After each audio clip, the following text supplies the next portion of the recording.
Suicide. The act of intentionally causing one's own death. Self-inflicted death.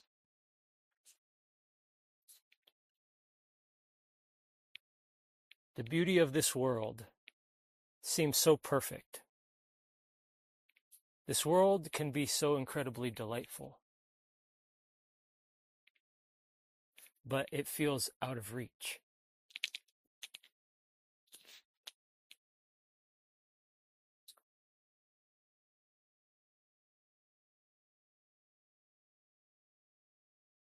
A lot of people have that experience of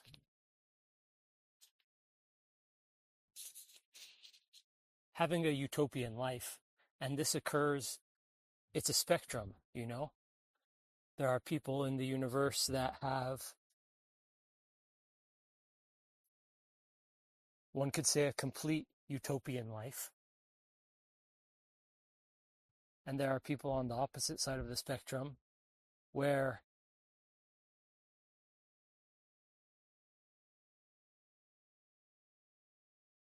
not only do they not have a utopian life, but they don't even know what that is. Like they can't even, they're so in despair and hopelessness that their mind cannot even conceive of utopia.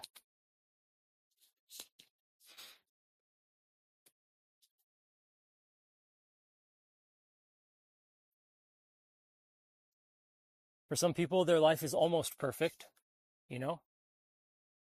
Maybe there's a few things they don't like, or a few things that bother them, or a few things that, you know, maybe there's a lot of things that hold you back in life. Maybe you're kind of in the middle. You know, your life is pretty good, but you also have like issues. And then there's the people who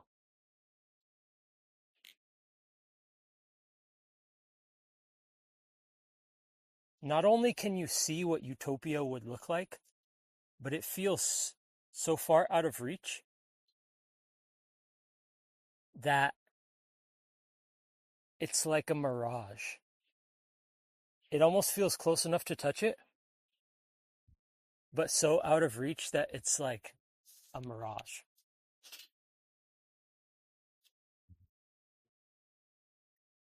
When a person kills themselves, the effects are felt by family, friends, and communities.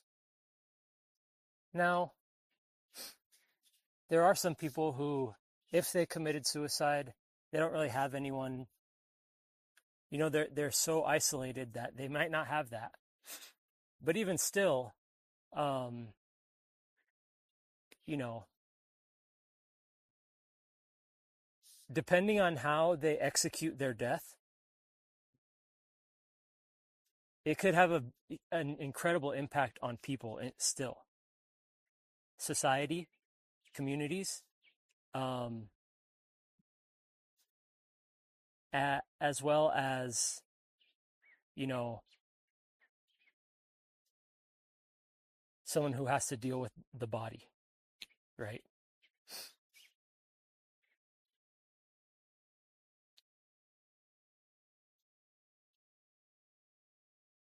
To the person who can see that utopia,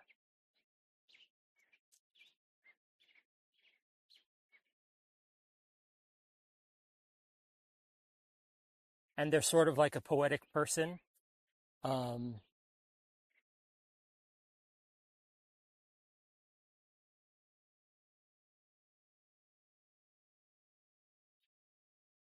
there is a tragic beauty in the art of it.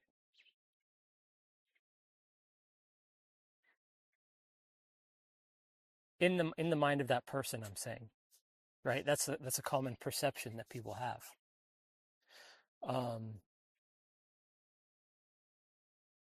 And there's, you know, there's movies made on this topic, and there's, you know, it's sort of like you know,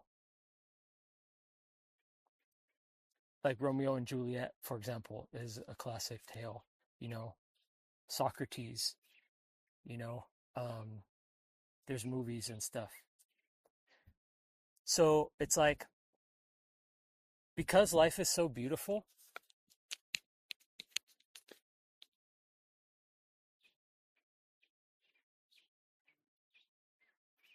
everything about life is beautiful from the right perspective, I guess.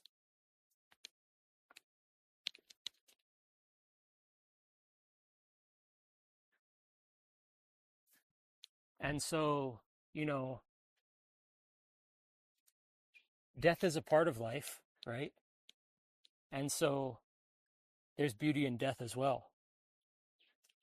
And the other side of that beauty of dying, of course, is the tremendous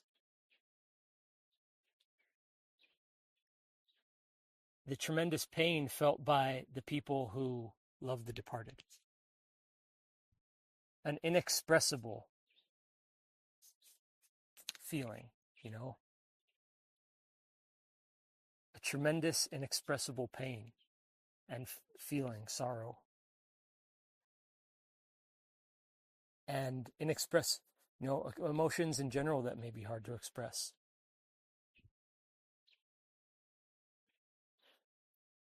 The death of someone that we love, you know,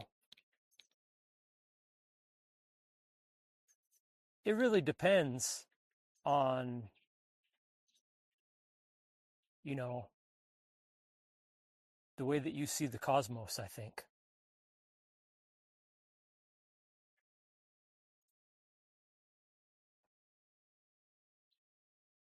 How much you're going to suffer because of that, right?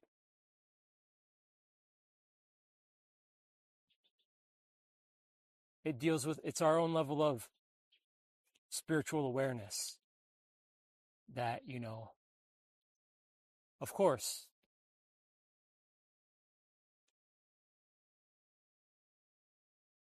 the whole process of it may be difficult even for enlightened beings, right?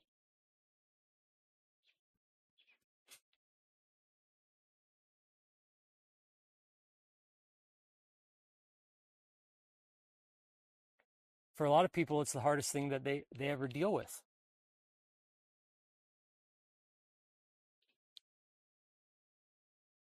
And yet there's a beauty in the evanescence of this world, you know? It's like we cherish and appreciate things because we know that they're not going to last forever. It makes you really value what you value.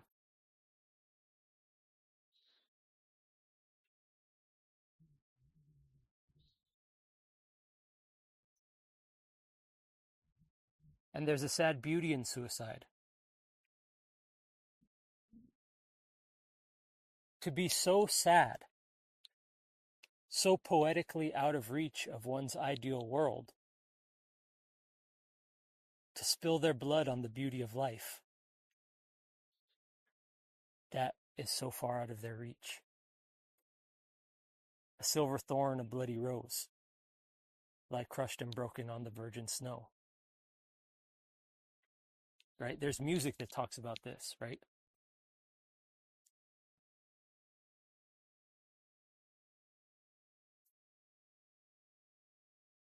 The person going through suicide is experiencing some of the most inexpressibly extreme of all human experiences.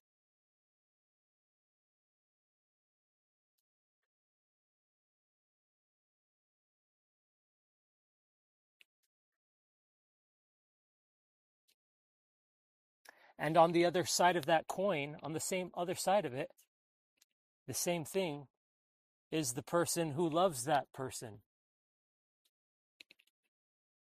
And it's also indescribable. It is so powerful and substantially sad.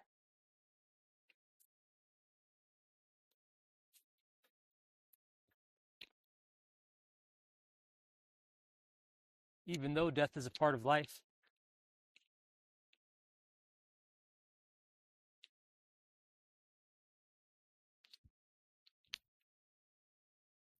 A bit, a huge part of almost the entire thing of wanting to die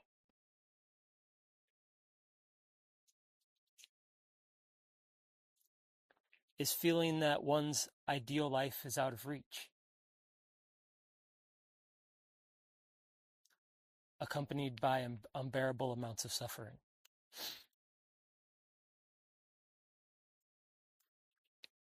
The desire for wanting a beautiful life is there in a lot of people.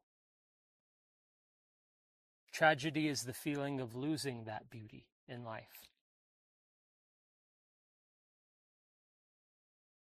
Depression is what you feel when you don't have it.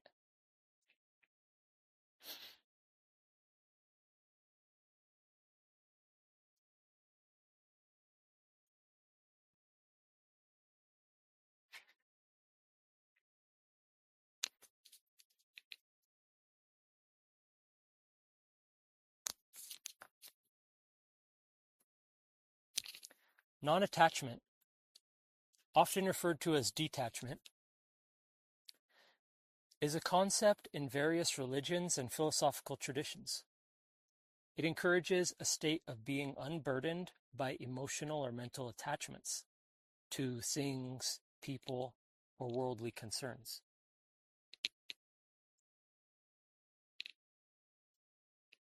This is also called renunciation, which leads to, dare I say, spotless purity of consciousness. It's about letting go of everything, not being attached to this world, absolved from worldly concerns. The feeling of being alone,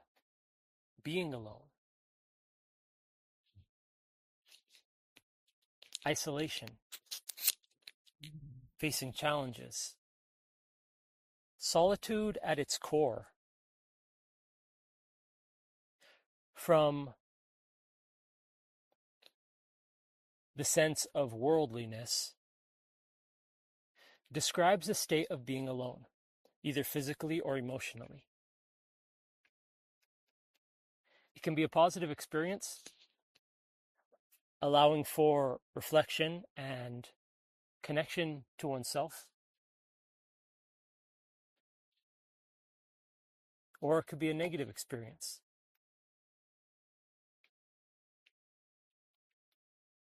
potentially leading to feelings of loneliness or isolation.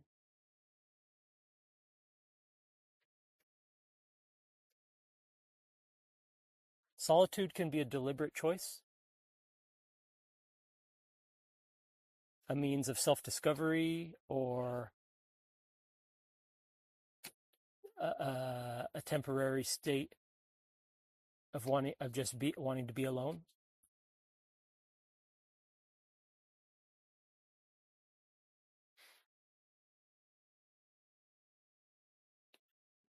From the perspective of Maya, solitude is a state of seclusion or isolation, meaning lack of socialization. The experience and the effects can be positive, neutral, or negative. Short-term solitude is often valued as a time when someone can work, think, reflect, or rest without outside disturbance.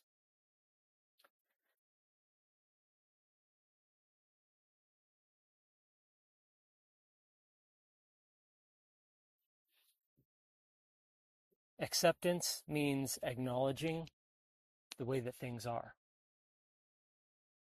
Both the positive things, the negative things, without resistance. Seeing life for what it is,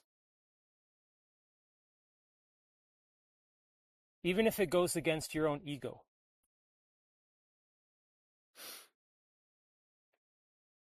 Letting go It's a spiritual and psychological process of letting go of attachments to outcomes, desires, expectations, and just accepting life for what it is. It's basically surrendering to life, to have no resistance to everything that life presents you. Those who are engaged in long-term solitude can easily experience loneliness and depression.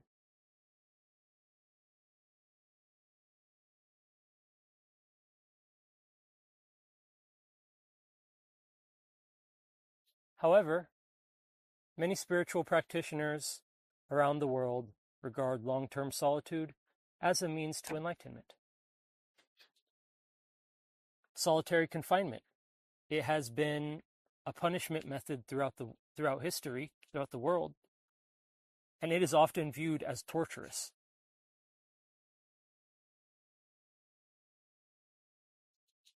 Solitude can provide time for contemplation and growth as a spirit.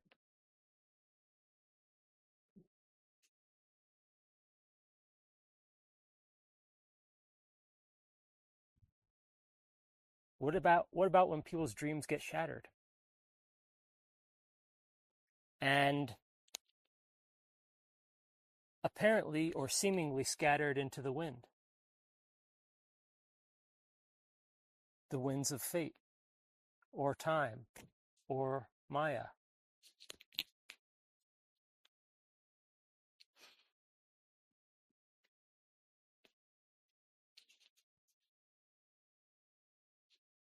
Having to live with a painful experience that you don't have what you want. You don't have that ideal utopia. The death of someone's dream.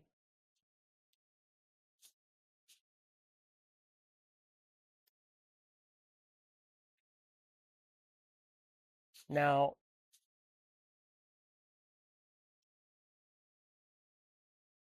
this is something that people who are in solitude experience. It's not uncommon for someone who spends most of their time alone to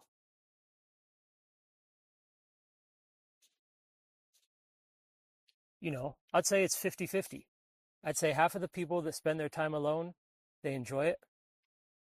And the other half, is what someone may call doomer.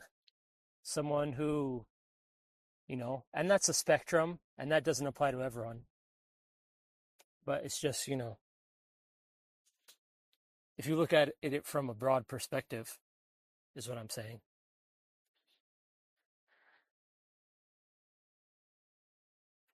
This is something that they experience along the way. The death of their dreams, the death of a dream.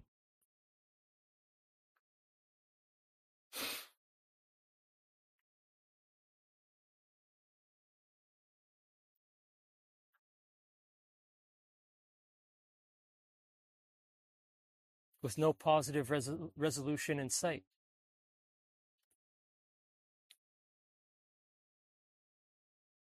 To realize that one's dreams have turned into nothing, with no other options but to accept it.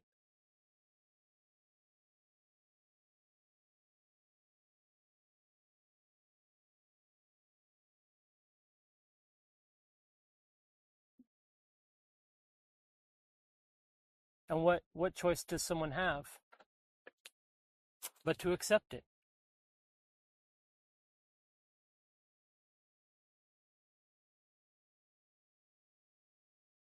If one's dreams turn into nothing,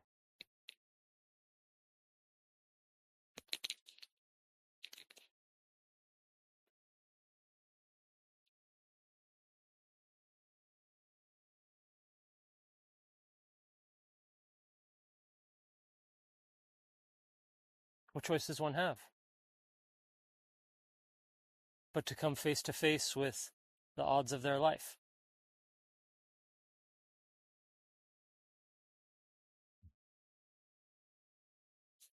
And sometimes a lot of people end up in a situation where the only thing they have in life is themselves. That's solitude. A very deep version of solitude.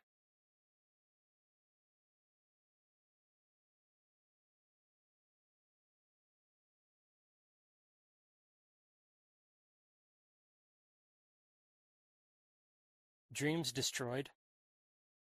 All that remains is us in this solitude, depression, isolation, stripped of meaning in the death of a dream, no door to knock upon, overflowing with the heartbreak of your own fantasies, living with tragedy, struggling to let go of your shattered dreams, a meaningless life, a wasted past, a wasted present, a bleak future. What can you do except practice non-attachment and live a meditative life?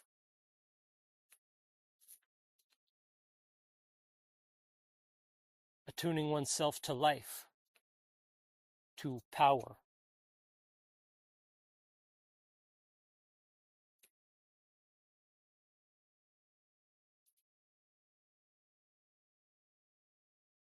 To attune oneself to death, the void, emptiness, strength, protection.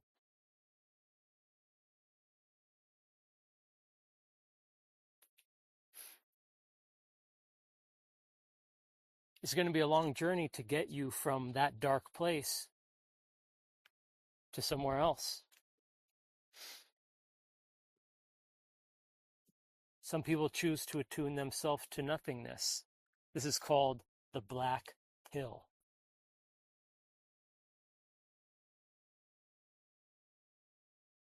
One gains freedom in life.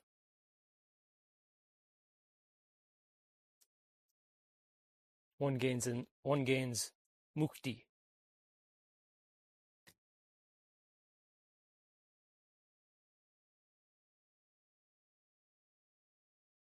The sadness of life.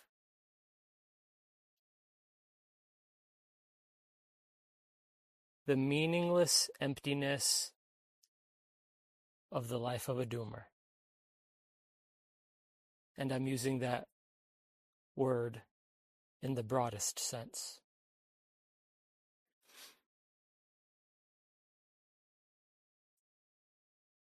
Is there any hope? There is hope, my friends.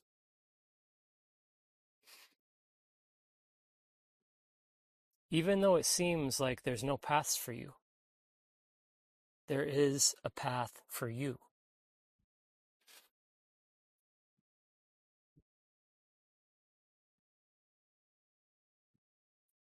This is called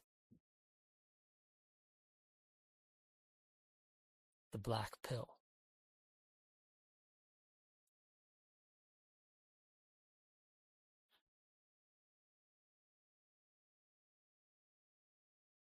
It is a path for the doomer.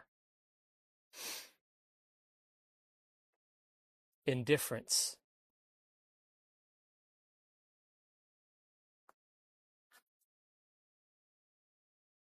Indifference is true equanimity.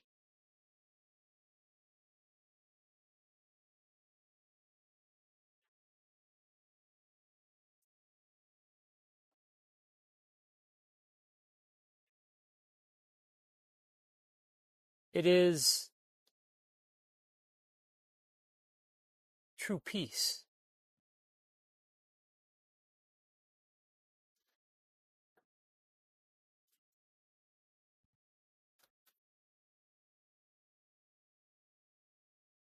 Indifference can also manifest as a lack of engagement with certain things. instead choosing to focus on the spiritual path.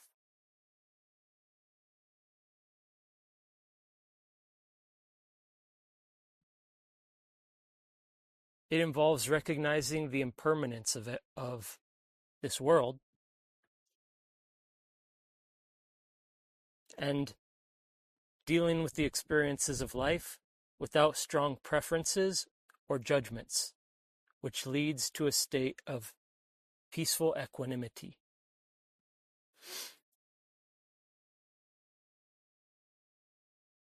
Equanimity is a state of mental calmness and composure, even in the face of situations that may fluster or enrage other people.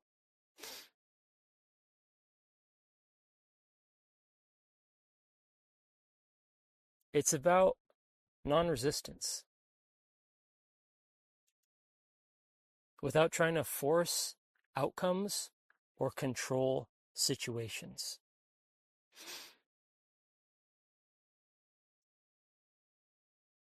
By practicing indifference, one can break free from the cycle of cravings and aversions, leading to greater freedom and true peace.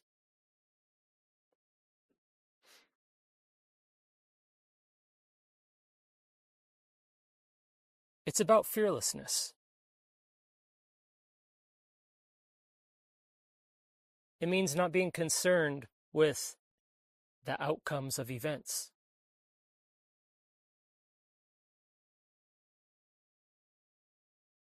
A state of equanimous or equanimitous acceptance, non-resistance.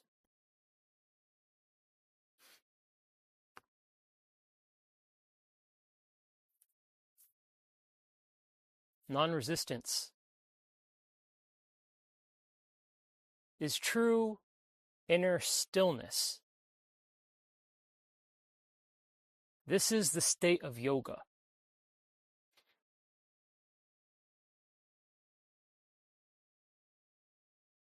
With no attachments, no aversions, no problems, no stress. This is called Vidya Mukta.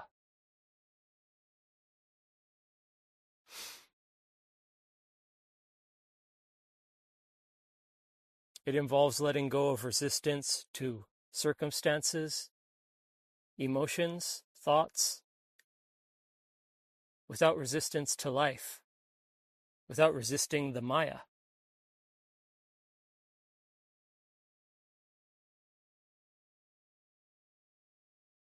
Which leads to perfect inner peace.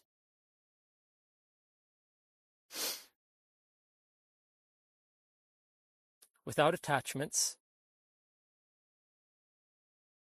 without aversions. It leads to inner quietude. This is the quietude of Zen, which is the heart of meditation.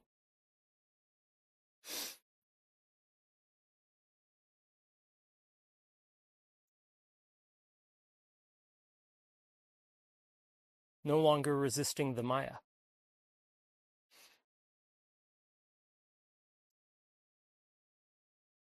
Which leads us to deeper and deeper levels of samadhi.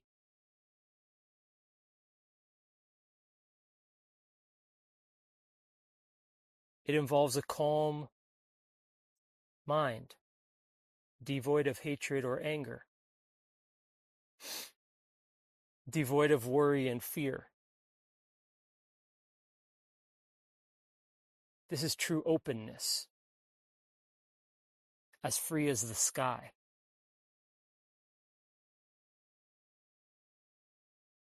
This leads to deeper and deeper levels of understanding the universe.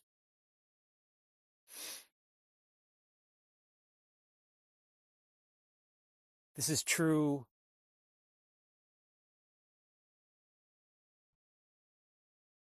pure Shiva self.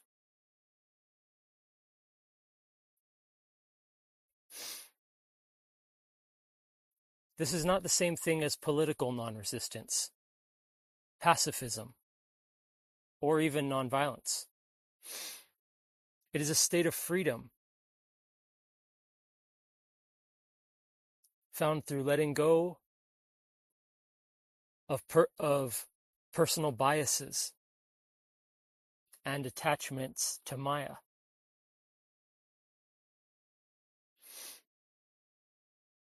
It is not about giving up one's power. It is simply non-attachment. It's beyond friendliness or hostility. This is the equanimity of meditation.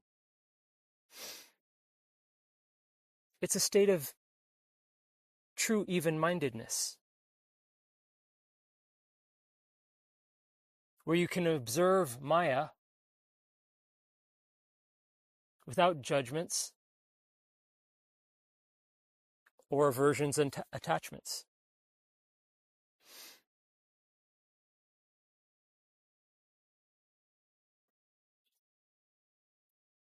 This is the path to inner peace. It removes mental clutter.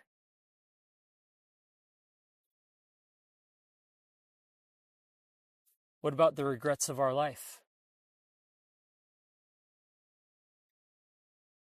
The experience of sadness, frustration, remorse, or disappointment in regards to something that has happened or not happened, done or not done.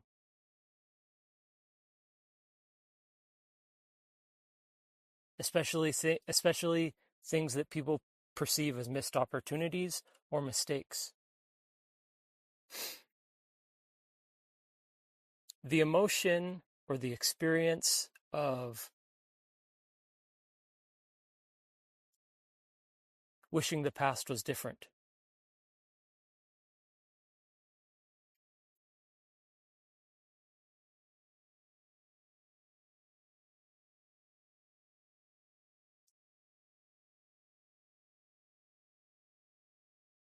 What about the common human experience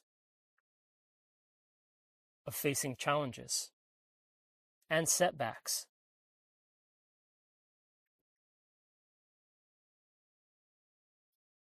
Often feeling as though they are continuous and overwhelming. The never-ending, what can sometimes be perceived as a never-ending onslaught of difficulties in life.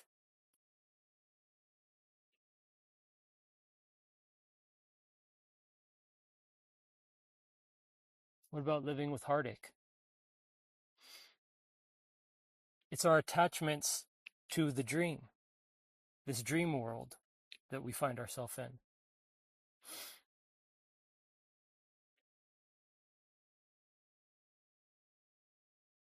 Attachment makes it impossible to let go.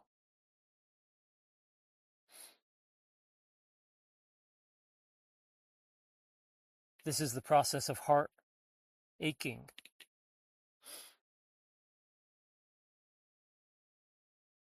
Having this insufferable attachment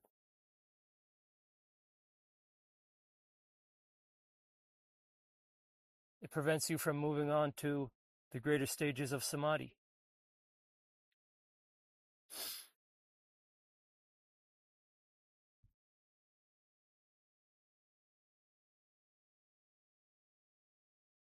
This is the path to true fearlessness. This is the destruction of worries. This is the path to true humility.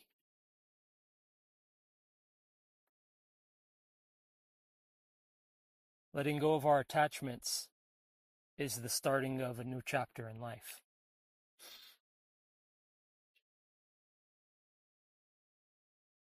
This is the path to being free from worry. Non-attachment, non-resistance. One becomes more and more fearless.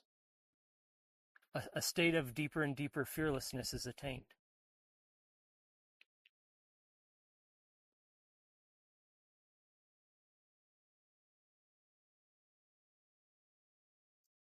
This is all a lifestyle.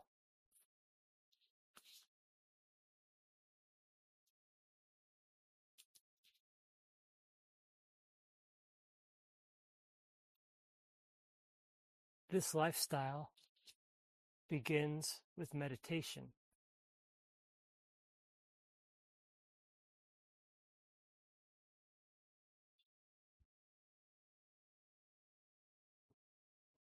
How are you going to meditate if your mind is very chaotic?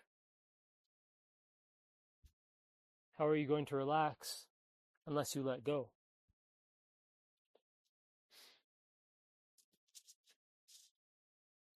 Imagine that you're laying down or sitting on a chair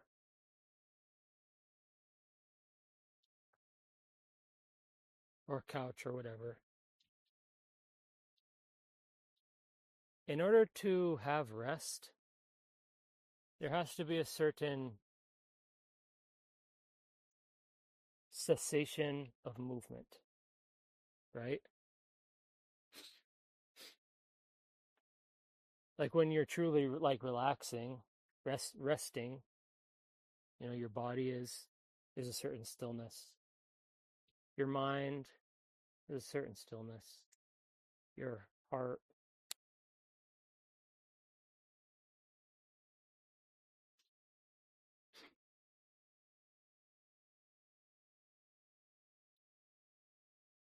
So you can see there's a relaxation that comes from letting go. There's a freedom that comes from letting go.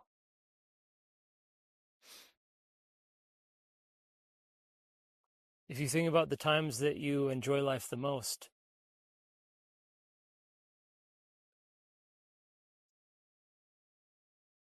you have a state of not like worrying about things.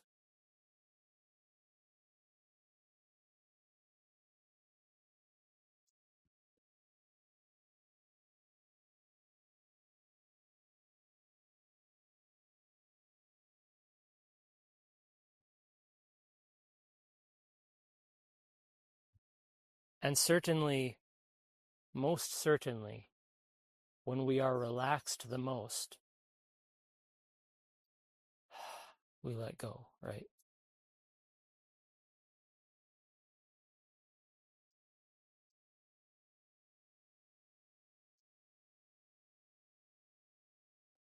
But even during activity, even during, activity of life,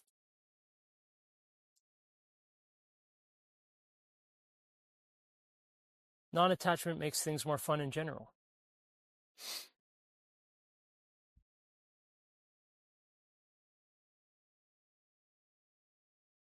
If you think of anything new that you're experiencing, well, part of the beauty of it is because you don't know what it's about.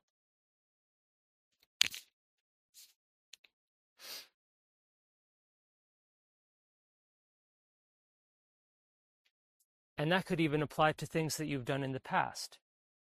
But any activity that you're truly having fun with,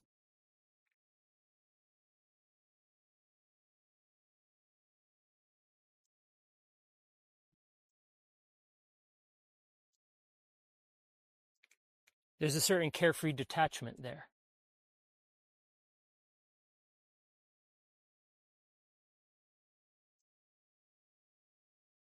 This is why adventures are fun. Because you're not attached to the moment. You're just enjoying the moment as it comes, each moment.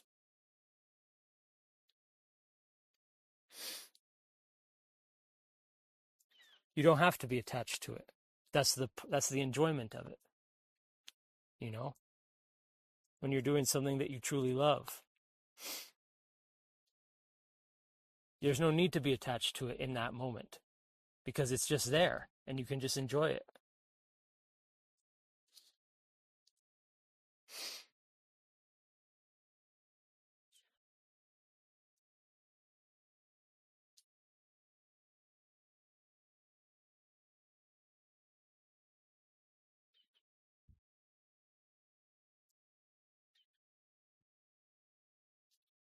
And when we feel so stoked on life,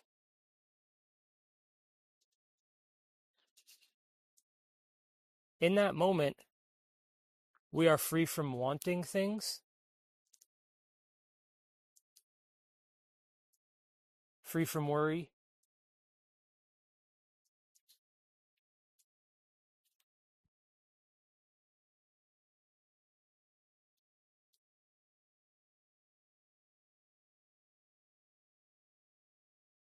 There's a certain non-attachment involved with doing things that you like. It's a spontaneous experience.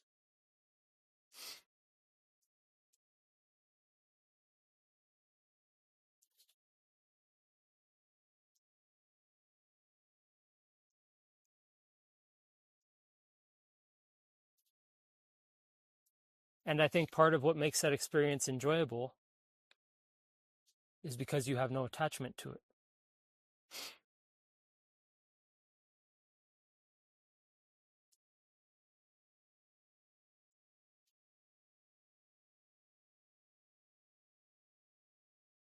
There's a certain magic to having no expectations.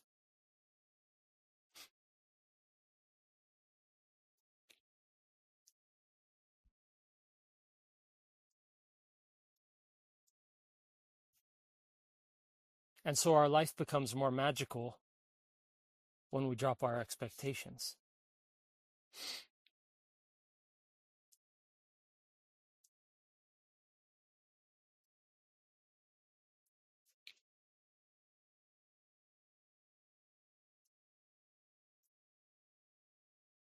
There is a certain power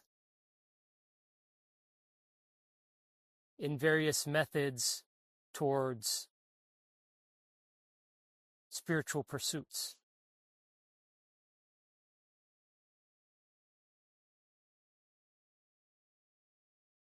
There's a certain power in meditation.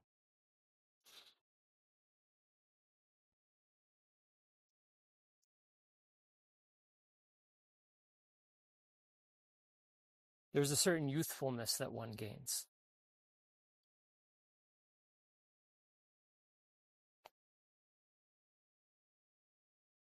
A youthfulness of perspective.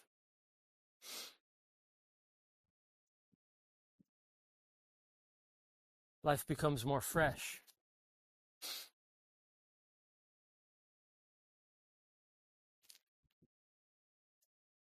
There's a beautiful feeling of magic in life when you live without expectations.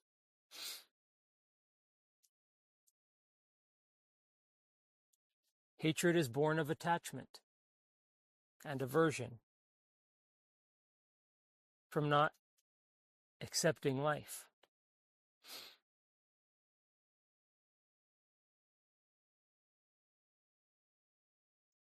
We have an idea about the way that we want things to be.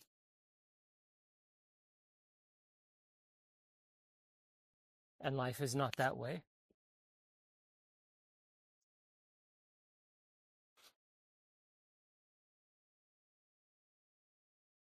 It's a perspective. And it's why we don't let go.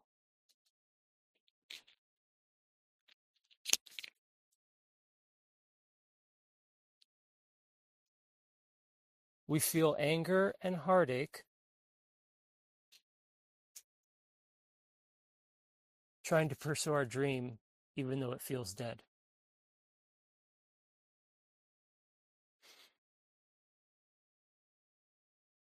But if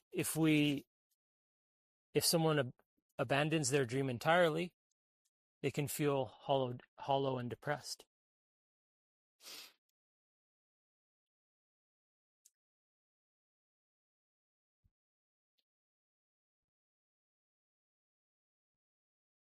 It's so painful to try and let go of someone's dream. It can be. It usually is. Mostly is most of the time.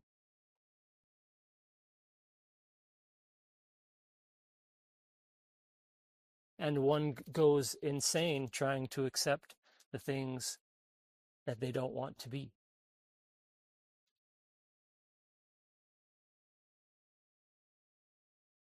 To watch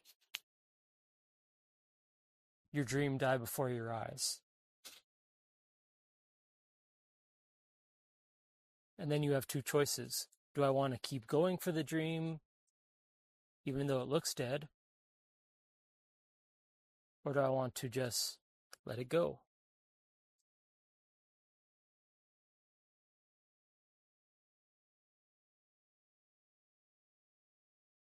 If you pursue your dream,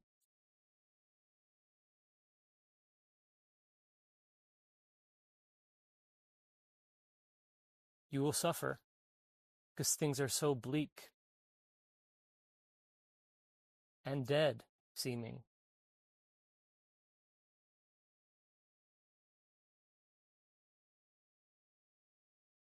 And letting go of the dream is equally heartbreaking from the other side of the perspective, the other side of the spectrum, because it feels like you're abandoning part of yourself, part of your very essence.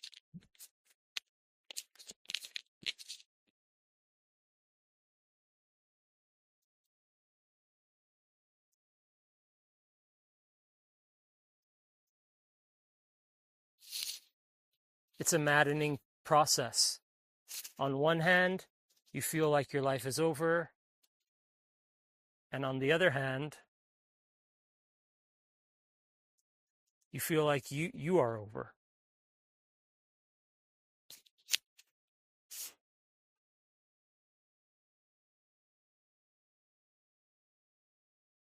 Walking along the boulevard of broken dreams.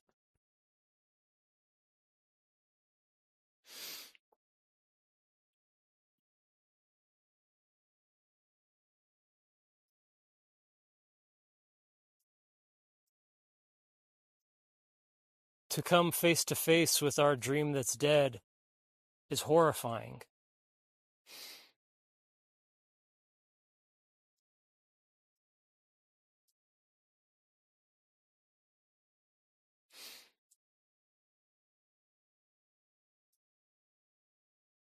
To realize that what you wanted is not going to happen. A dream turned into nothing. That's when someone thinks about killing themselves.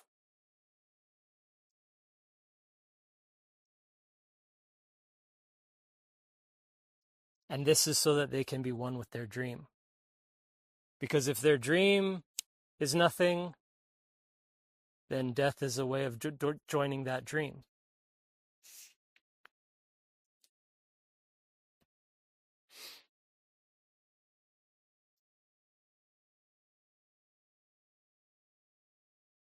It's a way of seeking finality with that dream, to seek union with that dream.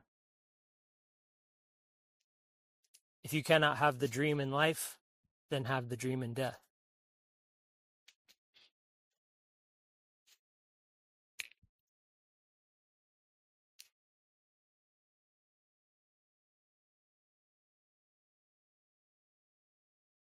Living a life where you feel that your dreams are dead is a difficult path to walk.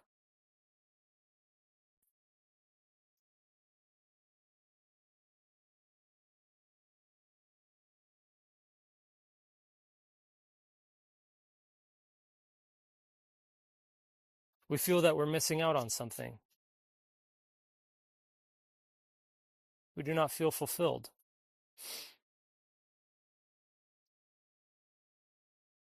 This is the life of a doomer.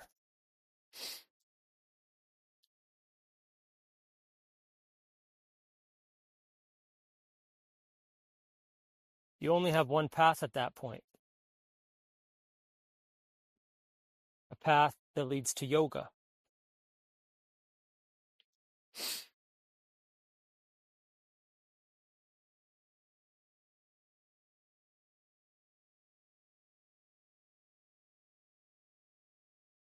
This is a beautiful path, my friends.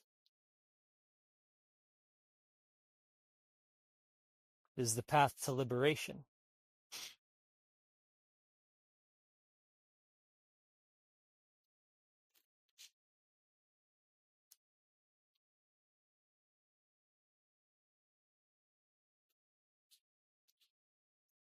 It begins with accepting the way things are.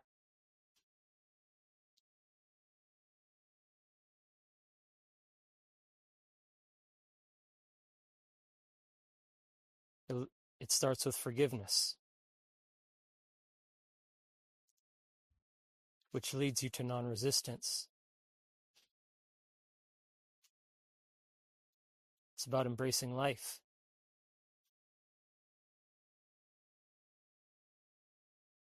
Don't worry about the thing that's troubling you.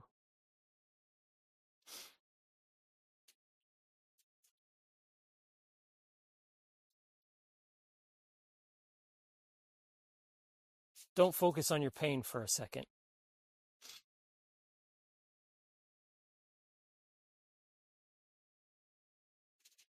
Because that's what prevents yoga.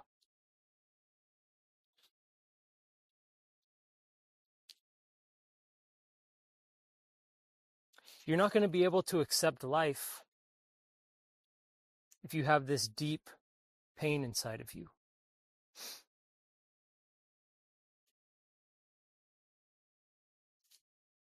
So through the process of meditation, it allows us to accept life for what it is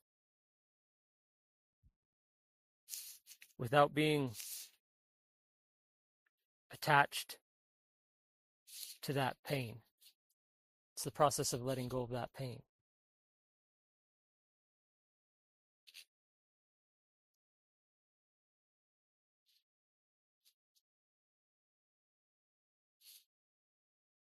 This is a path to true love.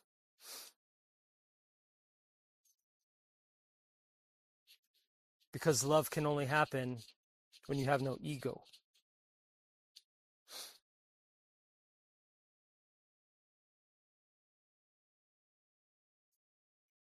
This is to reach true humility.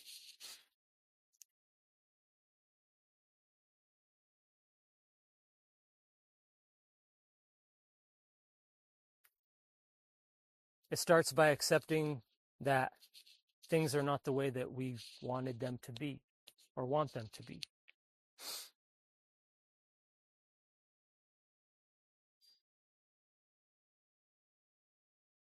It starts with coming face to face with your broken dreams.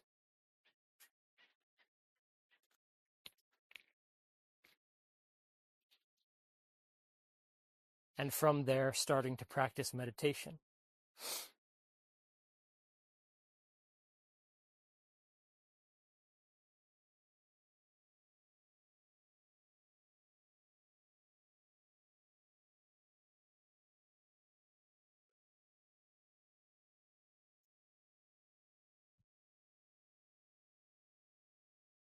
This is about equanimity.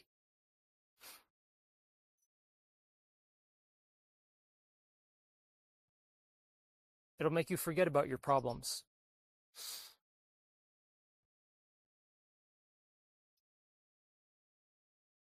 It's about yoga.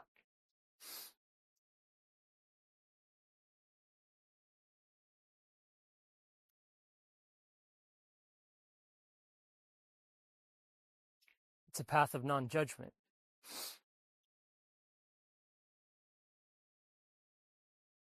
It's about accepting that you can't change life.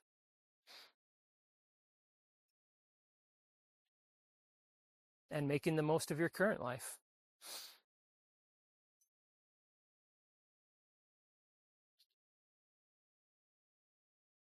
Letting go of preferences.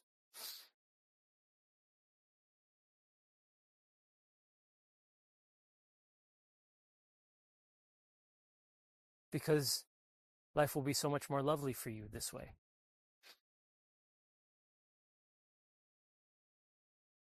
Because fuck the world. Who gives a shit? Just let it go.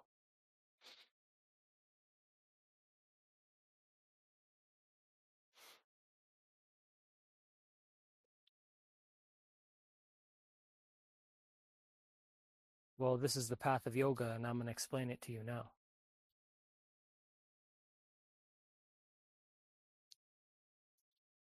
It starts by accepting that things are not the way that you want them to be.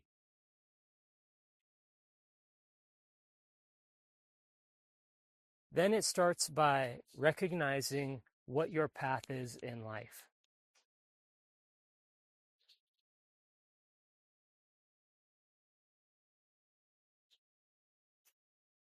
The path to your happiness, my friends, is going to be the path that I am going to explain to you today.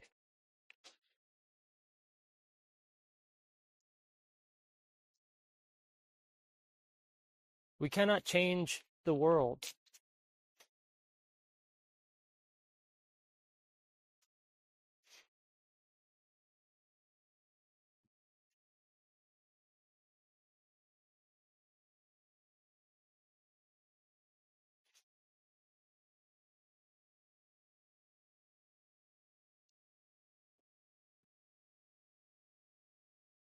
When you feel that your life has nothing,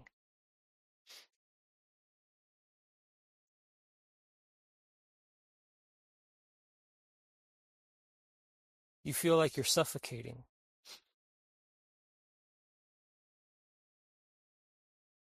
This is the path to freedom.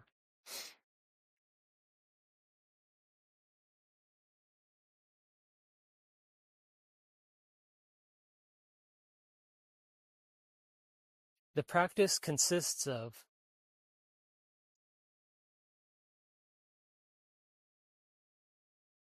freeing yourself from the movements of the mind.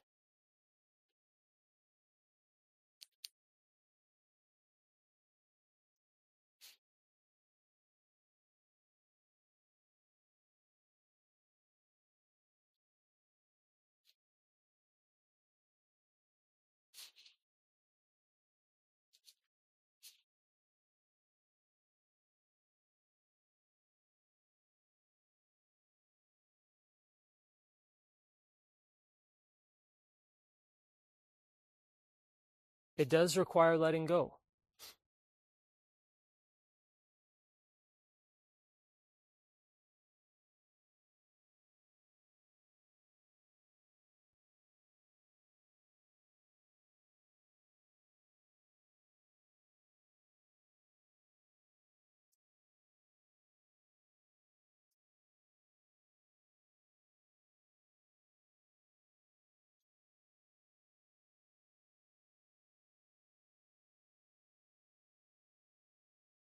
Sometimes you got to put down your phone and practice yoga.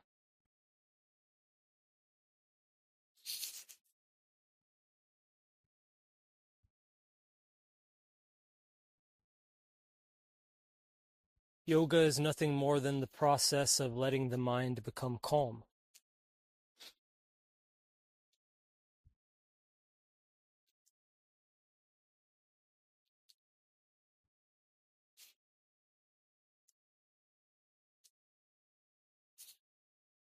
Sometimes you're better off not reading, not doing, not thinking.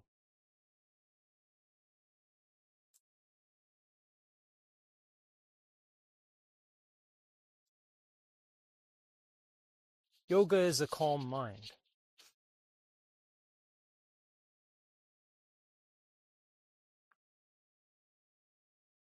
It's about finding who God is.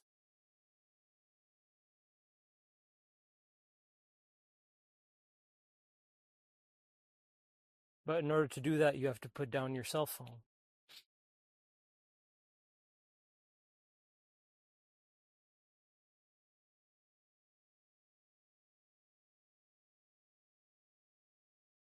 Starts by accepting the way things are.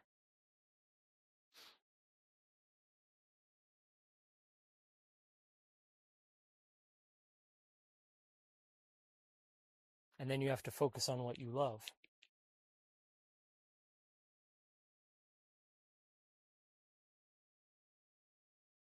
This practice of allowing your mind to become still, yoga,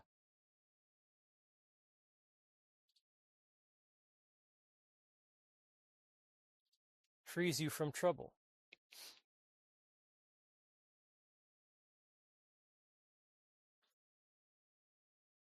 This is how you discover God.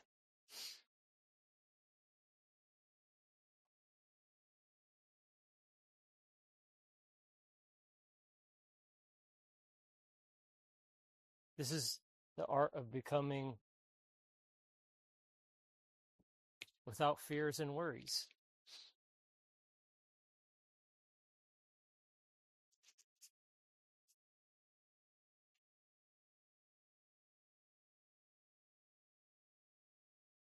You have to put down your phone and you have to practice some form of meditation.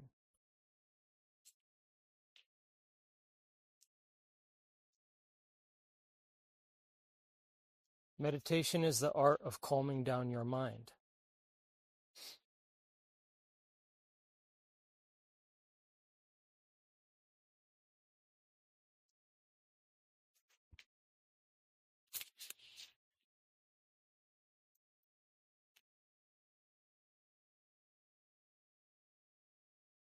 It's hard to progress spiritually when you're angry and depressed because of this agitation, because of this restless commotion of the spirit. This is because of attachments. When we cling to Maya, we become weak.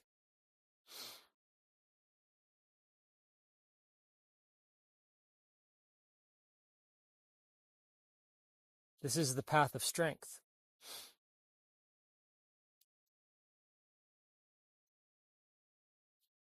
The path to curing depression.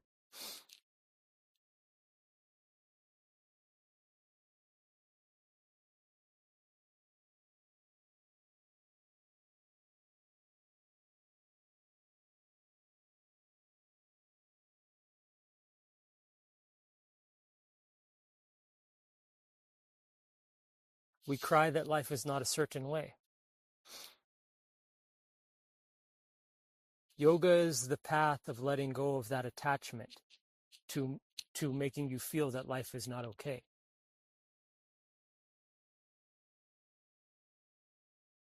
Worry is like cancer in your mind. This is an absolute plague. To be worried with anxiety.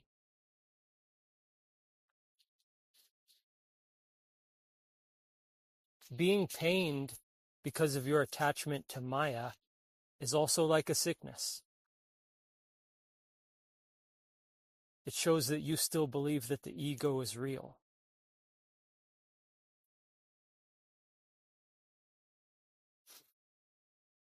Yoga is about not fighting life. It's about letting go of your attachment to this world.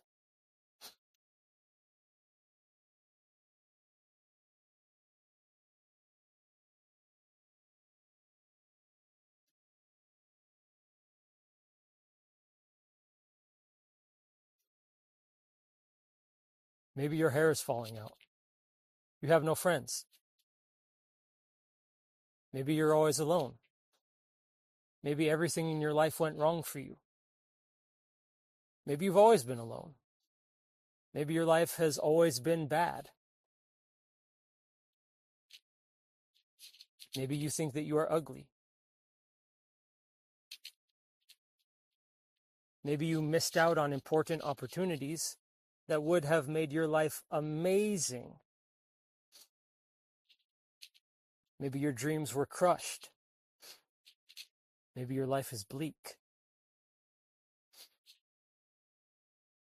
Maybe you have health problems or other sort of health issues, so to speak.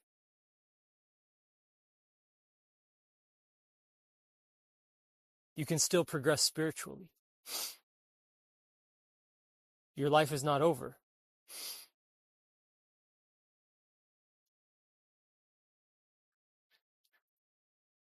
we miss out on crucial years of our life because we're not aware of what we need to be aware of to be empowered enough and wise enough to do good, to do better.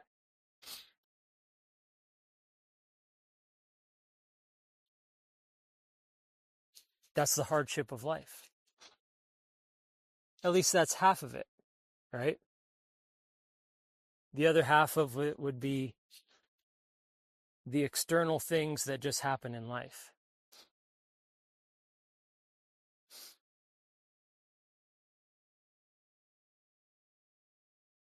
This is the path to being fearless.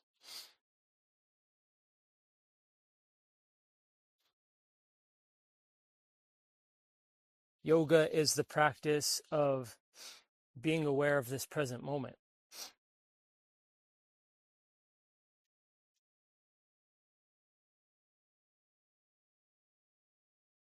Because people are attached to Maya, they have restless commotion of the mind.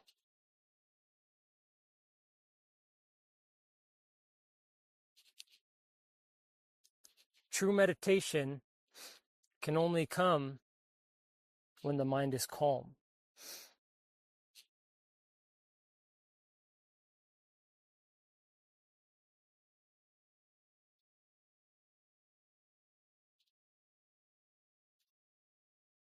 One can practice meditation all the time, because meditation is not just sitting down with your eyes closed.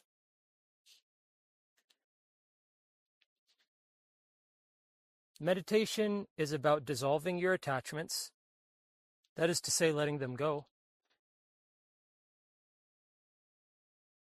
And it's the practice of calming your mind.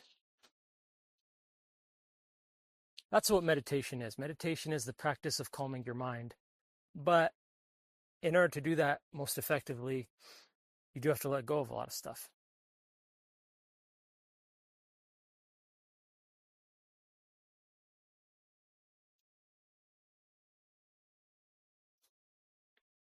As long as there's all these ruffles in your mind, you're not in meditation.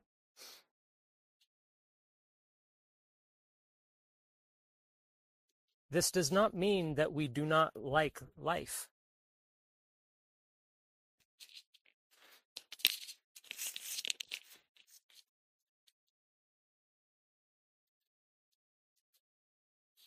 It's not a rejection of life.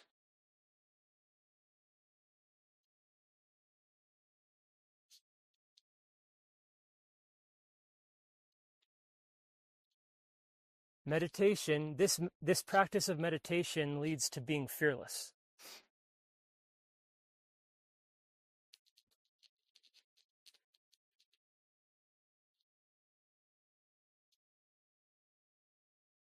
Which leads you to the understanding of cosmic consciousness.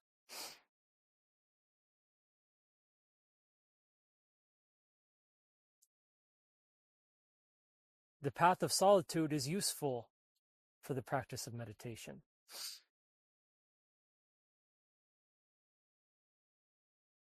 Fear comes from attachments.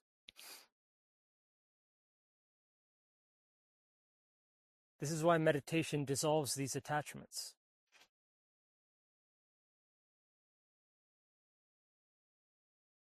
Let me explain.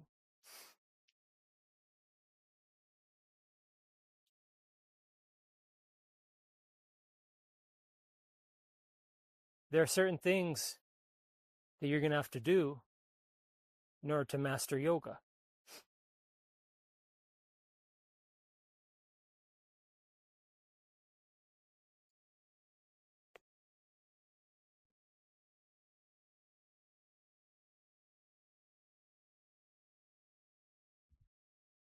Why are you afraid?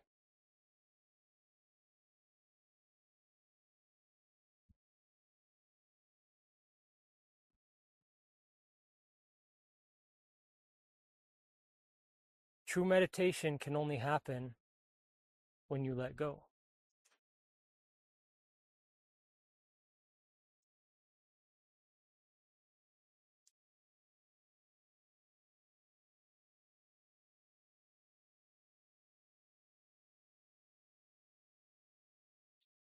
Meditation means being one with life.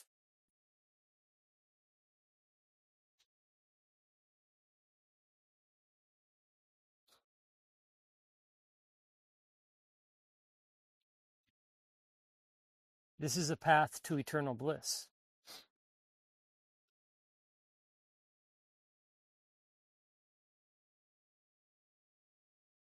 It is a path free from suffering.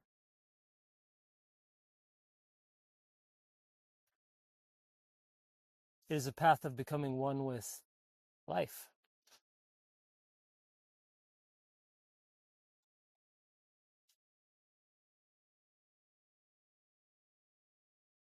And it's possible for you.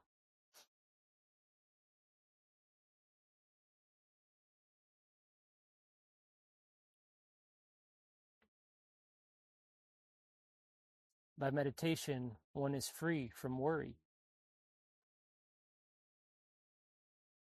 Because there's no resistance between you and life, between you and what is happening.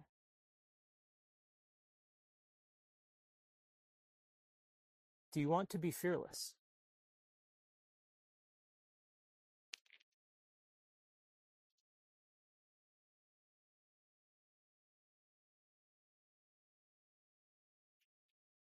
Then your resistance to life has to disappear, my friend.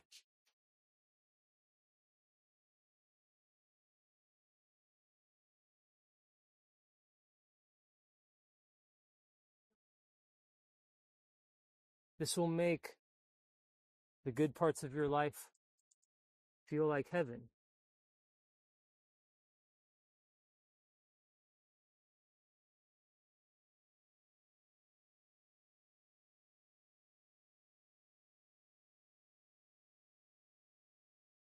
You can simply sit quietly in the forest and be filled with happiness.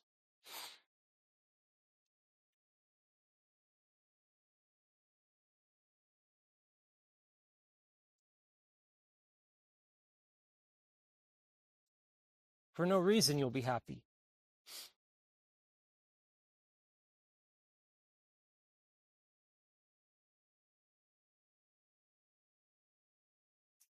This leads to deeper and deeper levels of spiritual realization.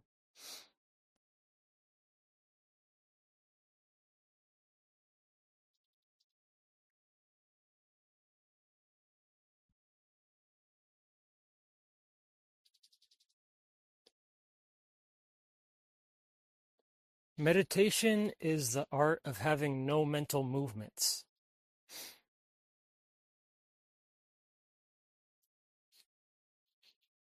This is basically Zen.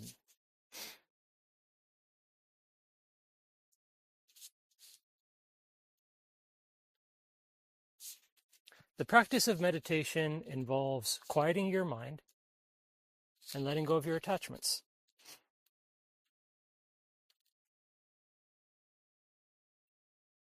This is how you're going to become truly free in life.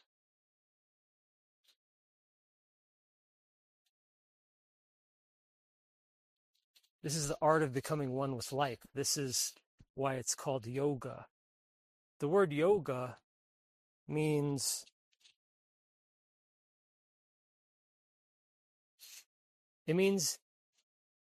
to yoke. Yoking oneself to cosmic power, which is actually simply stripping the veil of illusion in the mind from consciousness, and so realizing your innate unity with life.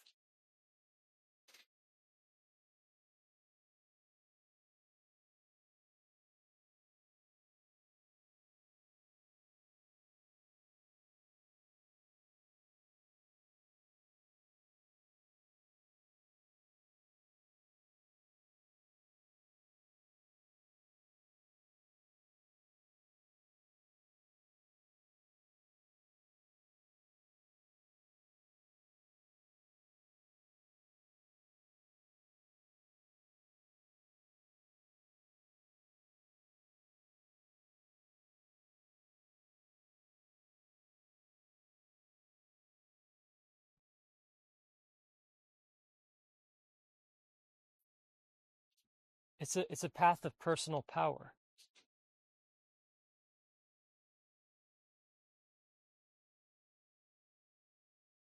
It involves simplifying your own life.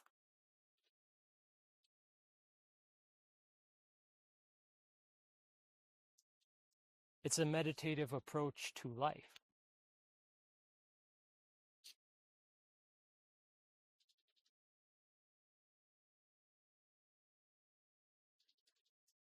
This is how to become a truly strong person.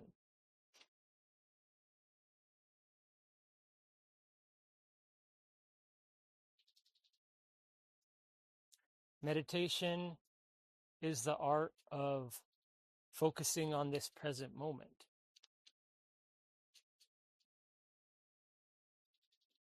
And when you're not used to living like this,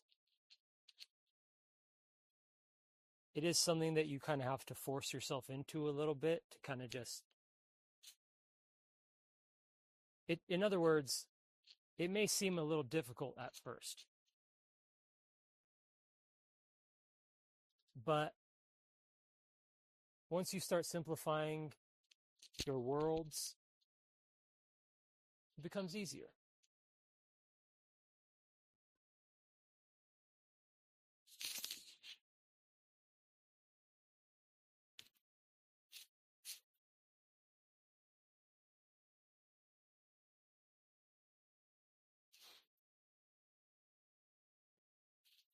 This leads us to being free in life.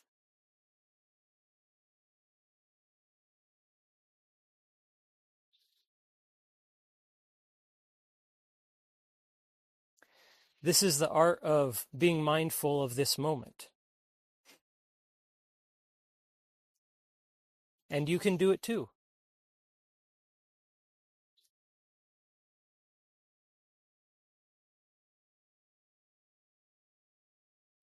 Let me tell you this. Letting go of your attachments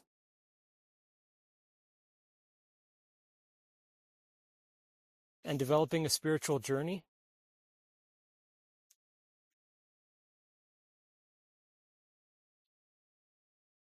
it really increases your potential, you could say. Like you're activating more of your potential in life.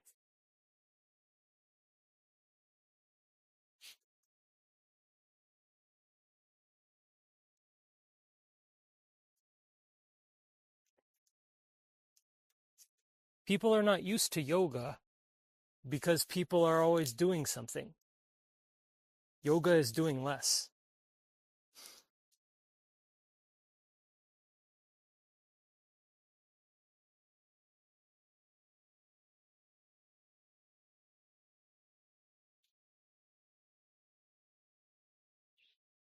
It's the art of removing from your life bullshit.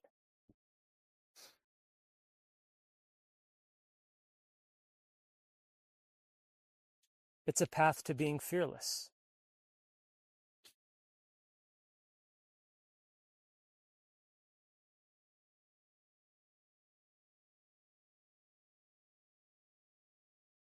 Do not concern yourself with others. Do not let people tell you that your path is not good enough. If you believe that you are on your right path,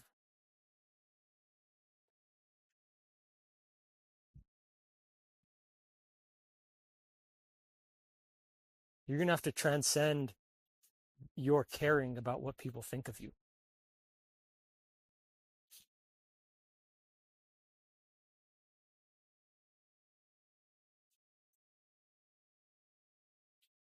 People are sick. People have issues. Not everyone's perfect. People are hateful. We live in a hateful world.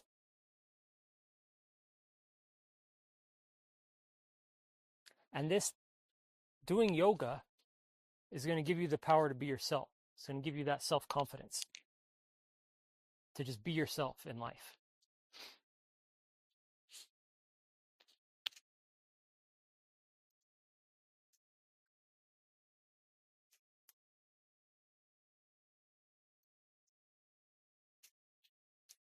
Being clean starts from yourself.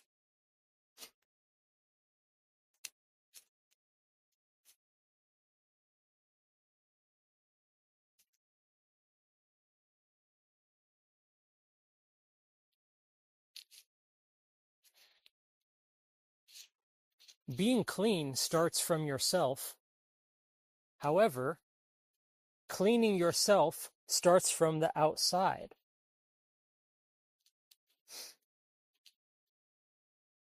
In other words, being clean it's an internal art.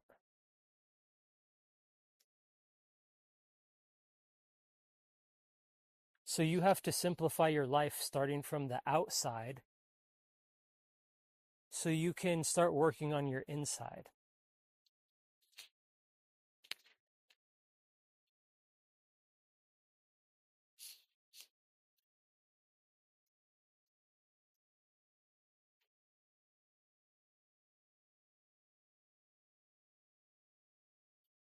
Doing less is doing more in yoga.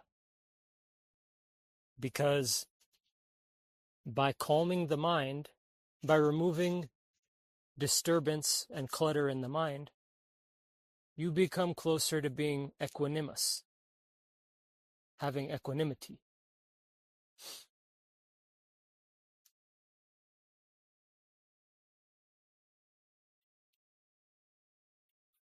Take deep breaths. Just relax.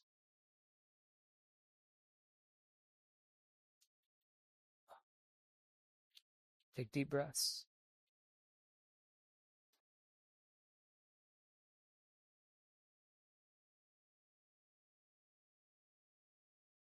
Meditation is something that you practice throughout the day.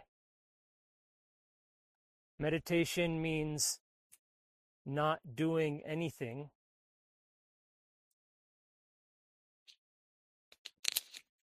Now, people might think, well, I can't just do nothing all day. But it's more than that. It's not quite that way because all throughout the day, people are talking to themselves internally, or their mind is busy.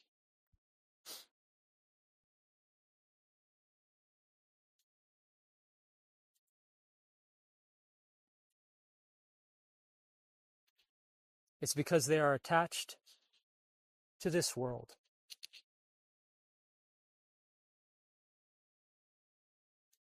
So we need to declutter our life, starting with the external world.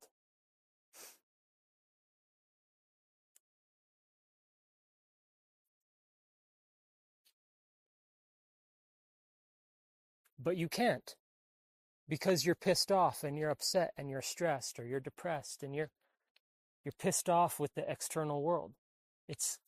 There's this disturbance, and so you can't quite meditate.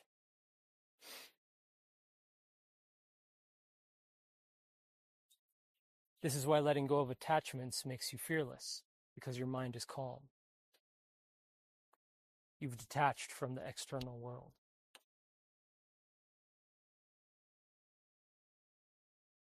You have to remind yourself to just slow down.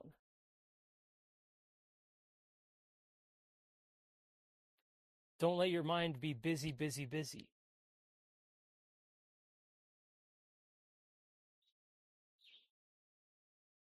You have to realize there's no point in having a busy, busy mind.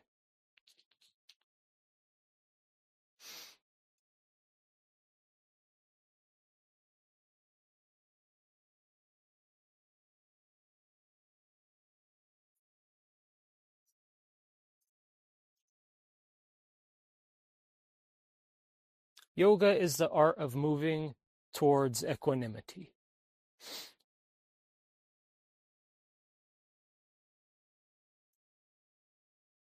It is a path of forgiveness.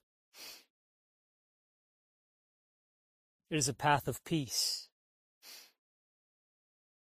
It is a path without attachments.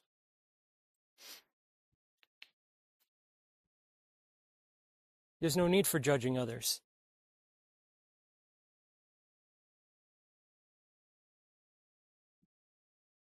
That's only going to slow you down.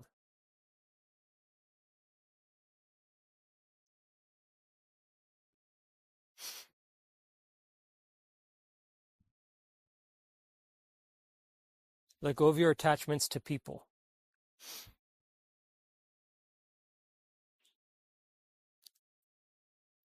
This will slow down your mind.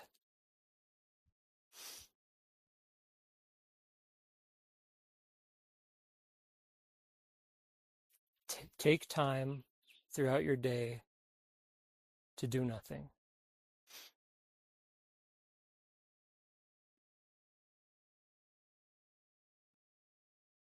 This is essential for calming your mind.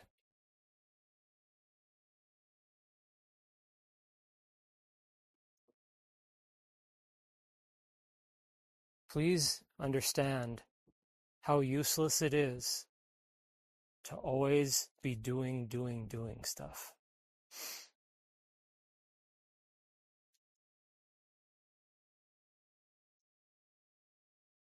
I can respect the fact that some people, they are working on their goals and their dreams for 8 or more hours a day.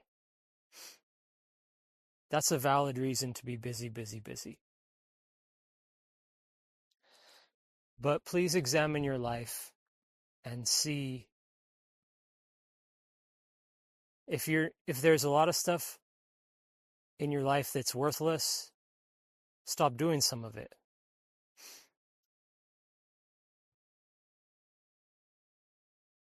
And even if you are doing 8 hours of work a day,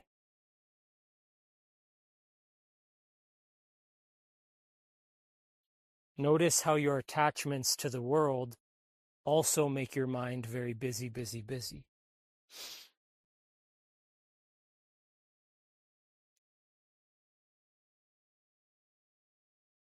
Realize how useless this attachment is.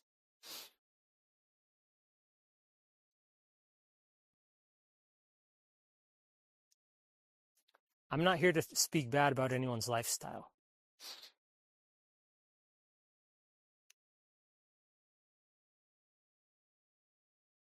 We idolize and romanticize the image or the vision of what our dream is.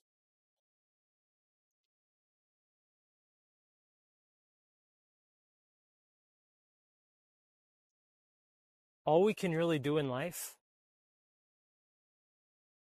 is try our best to make the most of our life.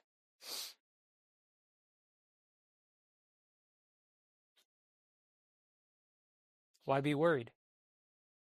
Chill out. Be sincere. Appreciate the beauty of life. But it's hard when you feel that your life sucks.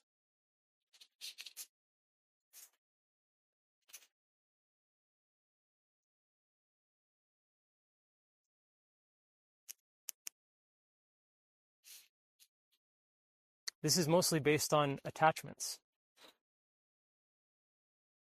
But it's also based on the fact that sometimes life fucking sucks.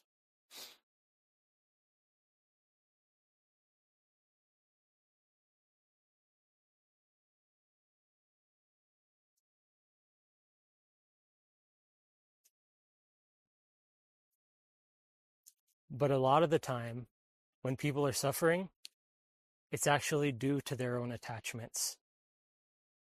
Not because life is so bad.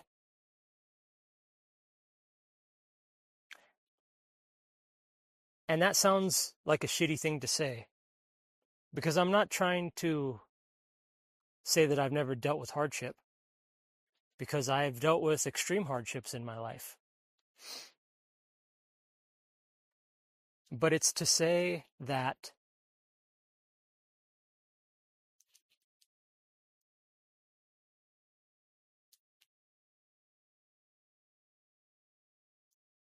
these problems can be overcome.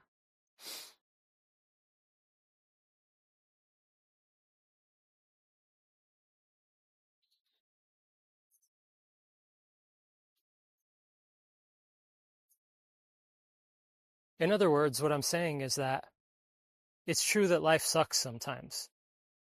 However,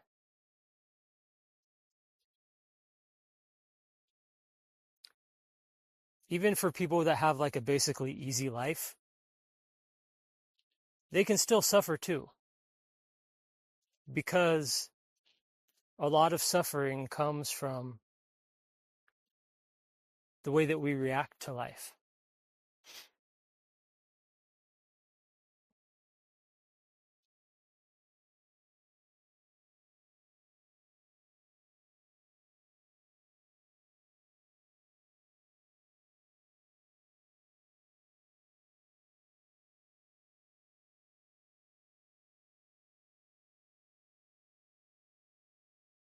And all of these things weaken us.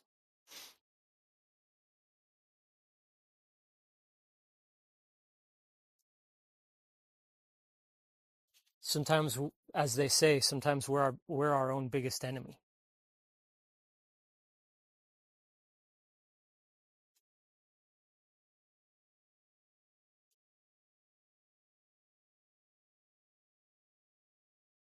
I'm not here to tell you that your problems are not real. I'm not here to make light of your situation. I'm not here to say that it's going to be easy.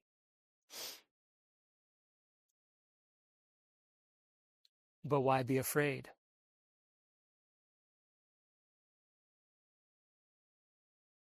Yoga is about relaxation.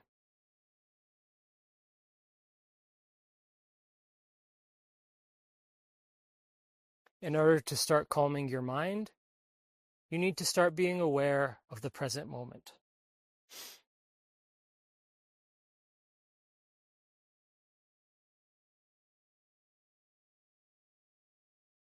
You need to take time throughout the day to either sit still and be quiet,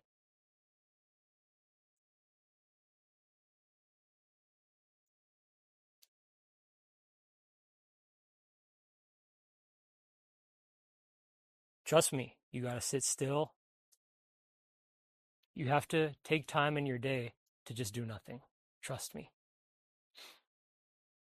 And if you don't really have the time for that, equally important is you need to be aware of the present moment.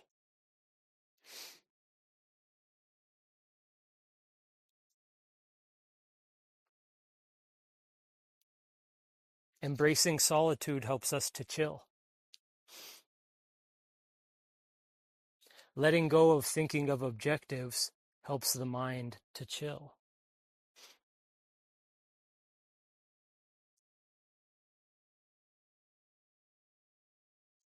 Worrying about shit that's out of our control makes it hard for us to chill.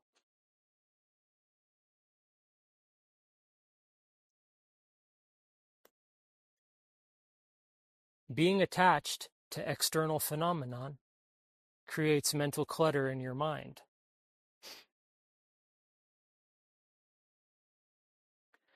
This is the art of removing attachments from the external world.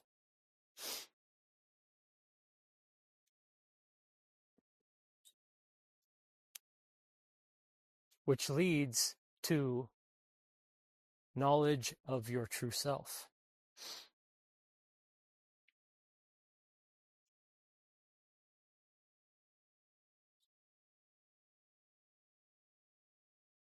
If I put you in a quiet place and I gave you a week off to do nothing except be in nature and have a nice house to sleep in at night, think of it as a vacation.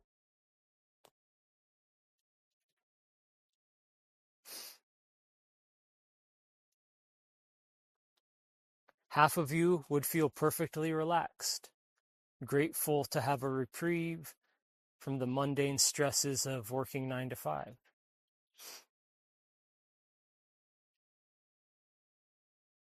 But the other half of you,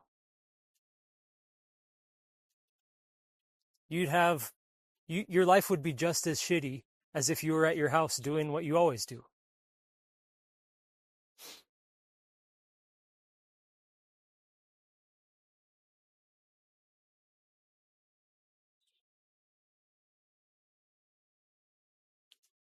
Relax. Chill out, man. Fucking let go. Stop trying to control life.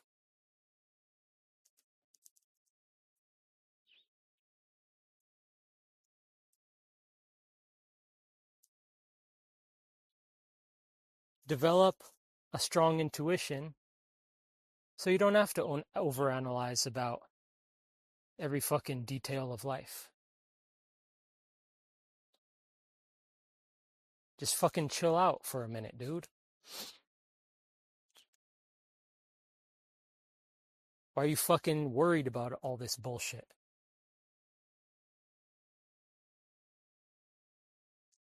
Just fucking chill out. Be sincere to the spiritual path. And your life will start clearing up, dude.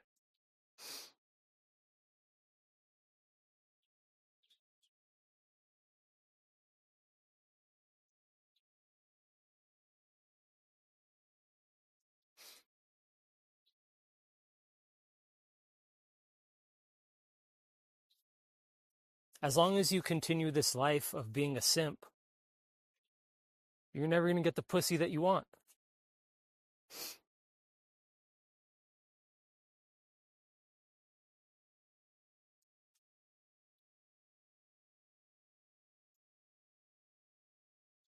And you're not going to have true liberation in life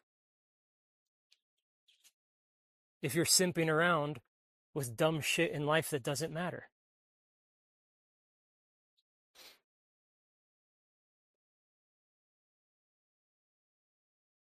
But it's hard to even care about yoga when you feel that your dreams are dead or crushed and shattered and hopeless.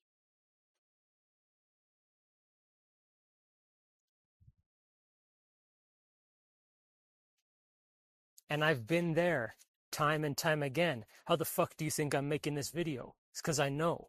That's where I was. That's how I've been. That was my life.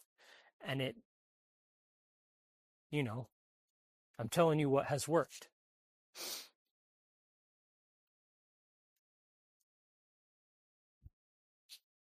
I'm telling you that yoga works.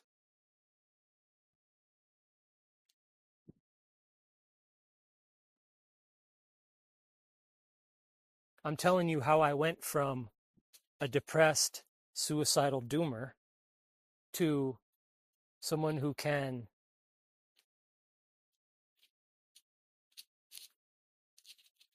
not only enjoy life,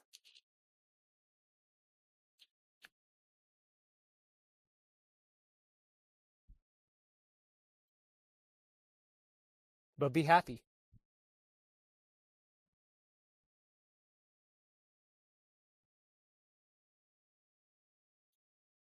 You have to declutter your life.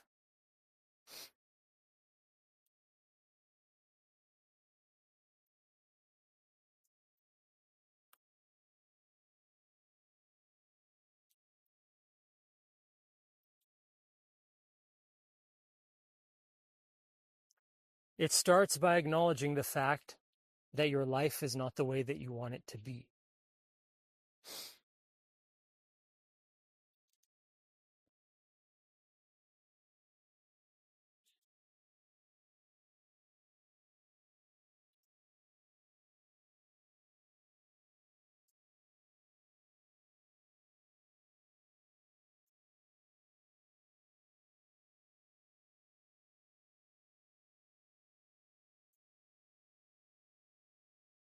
But only you can do this for yourself.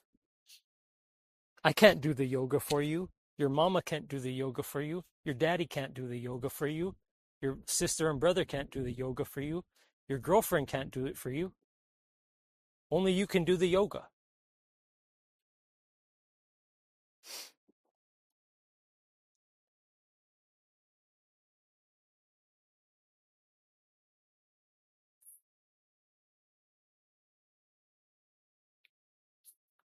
We have to take time throughout our day to practice the basic principles of yoga.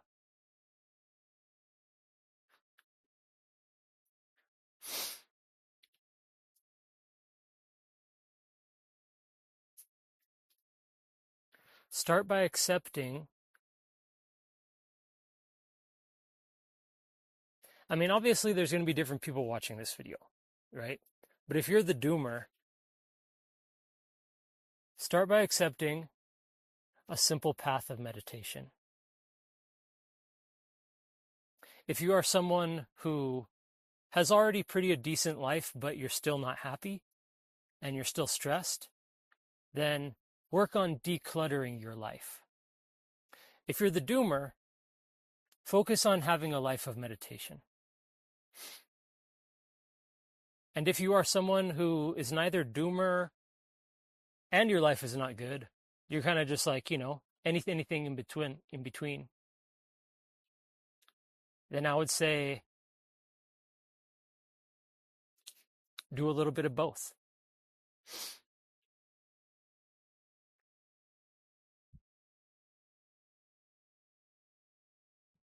Because I'm telling you how I went from a shitty life to having a good life.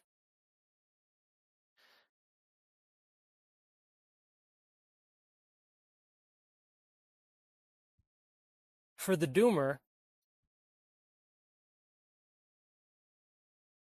you really have to focus on meditation. And that has to be a strong part of your life.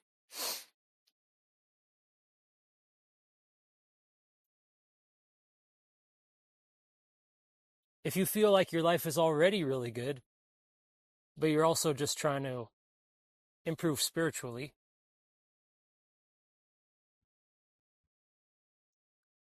focus on slowly letting go of your attachments, just very slowly, and decluttering your life as much as possible.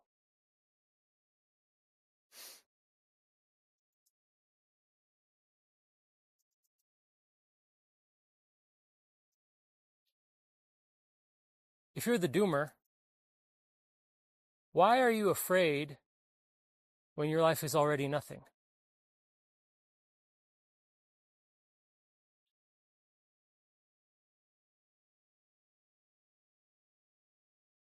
Yoga is going to help both sides of the spectrum and everything in between.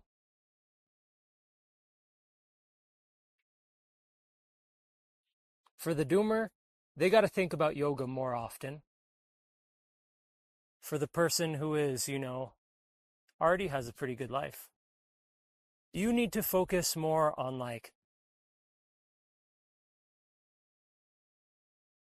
letting go of your attachments, decluttering your life a bit.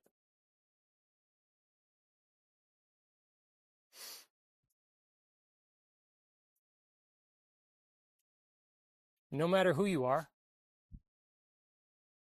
attachments cause anxiety.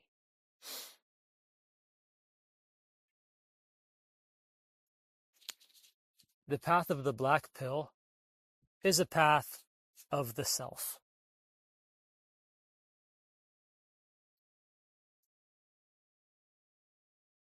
It is about a path of yoga.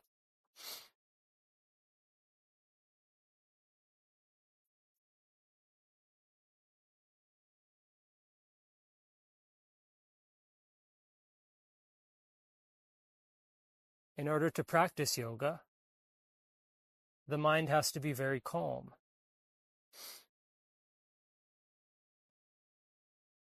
Because of your attachments, the mind is not calm. Concerning yourself with unclear objectives leads to worry.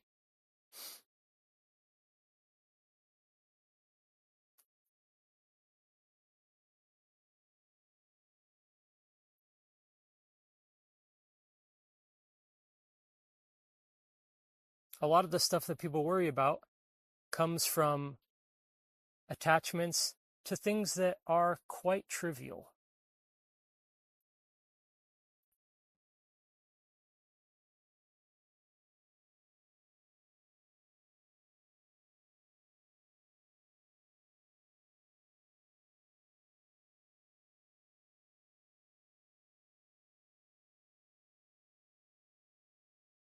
the more you detach from external world, your inner world becomes more calm.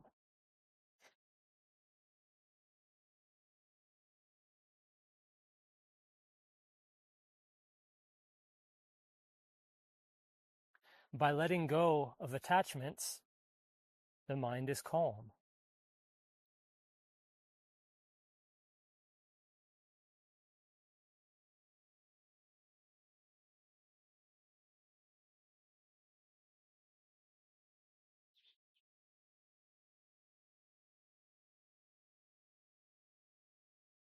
This is a daily practice.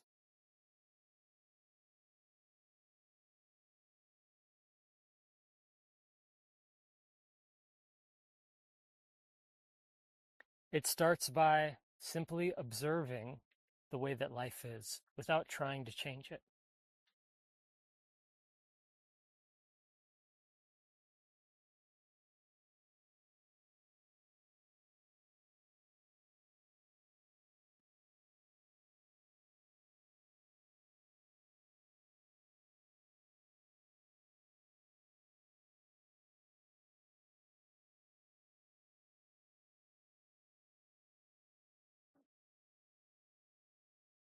By attaching yourself to external phenomenon, it creates movement in consciousness.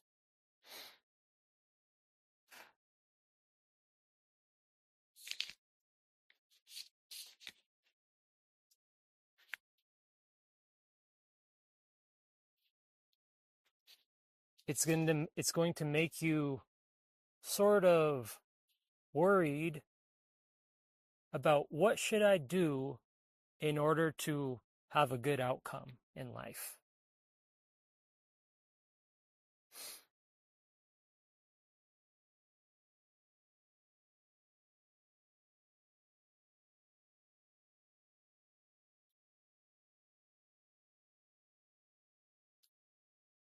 Because you're attached to things, you develop a tendency to overthink and overanalyze about what you should do.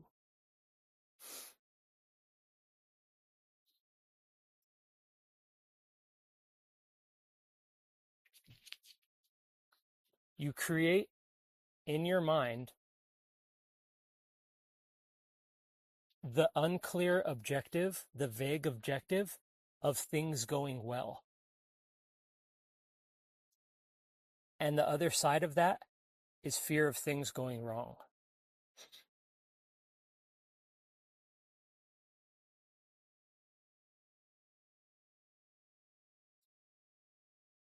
And what this is doing is it's creating movement in your mind, and that movement prevents you from happiness in life.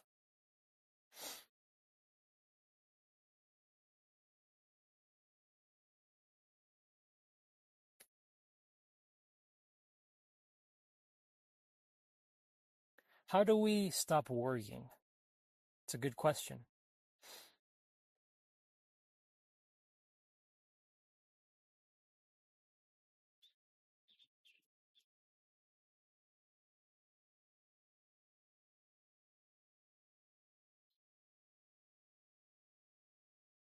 I'm going to explain to you how to make your life more peaceful.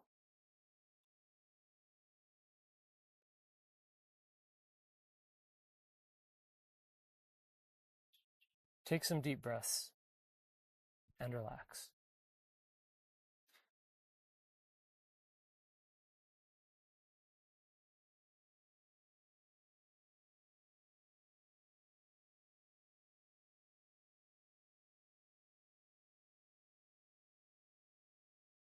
Keep going.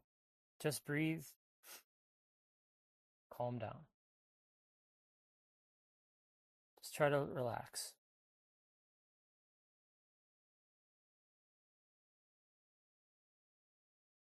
Now, focus only on this moment.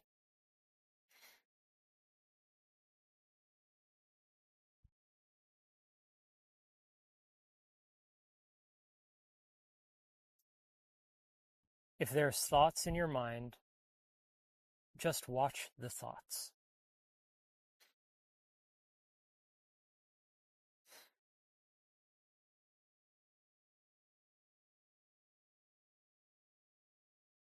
Meditation, you can just sit quietly and do nothing. It's that simple.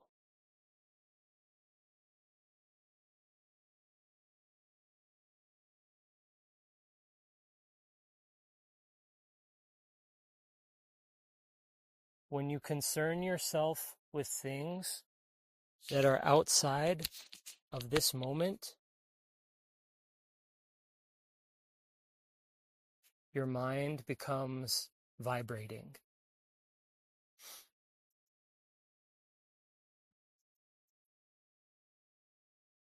This concern means that you cannot meditate.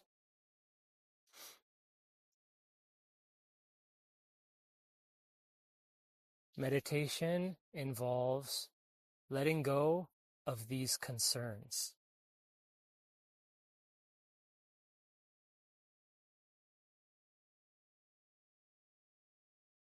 This is how you're going to develop a calm mind.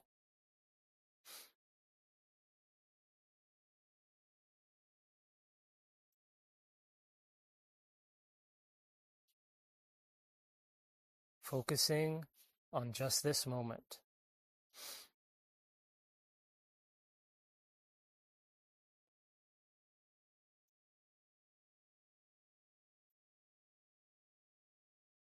There's no goal to achieve.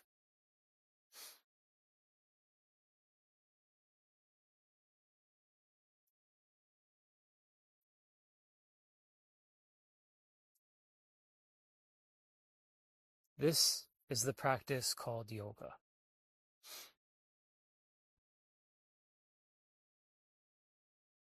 When the mind is no longer concerned and you're just present in this moment.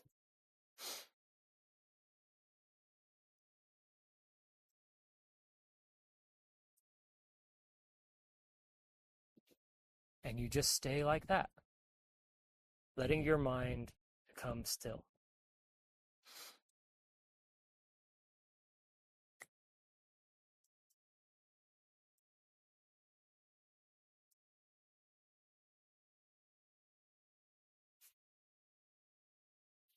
Just breathe.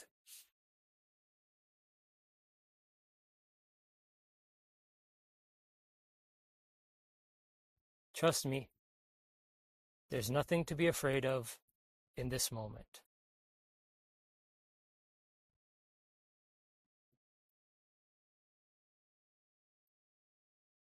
Why not just let go? Just let go.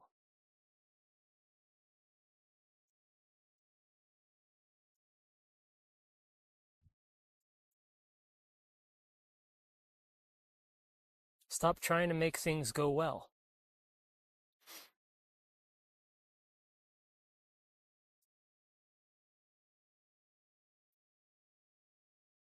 You are getting more calm. I can tell already.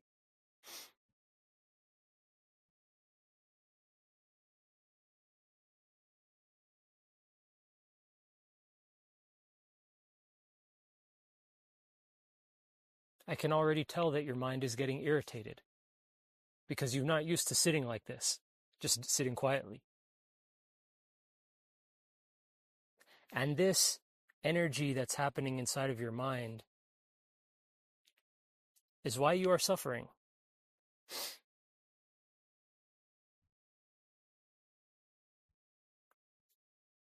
Becoming a humble person means stop doing so much ridiculous things.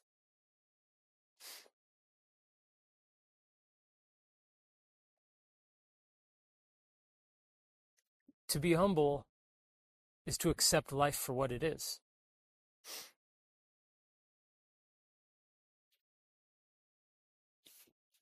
True Zen means not seeking, not grasping, just being.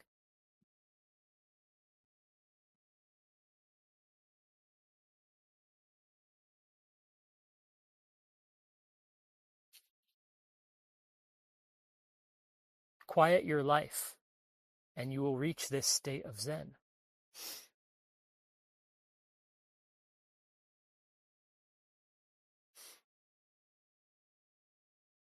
This is true sincerity because it comes from a place of absolute not attaching.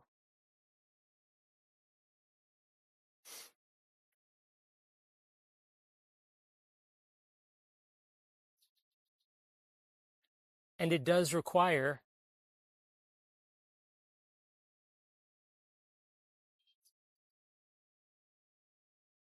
it requires you to let go of attachment to phenomena.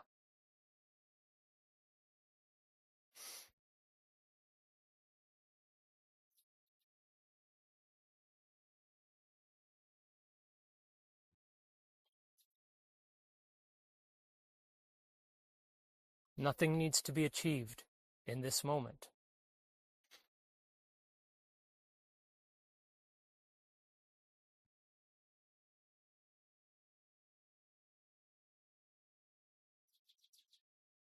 This is basically the practice of yoga.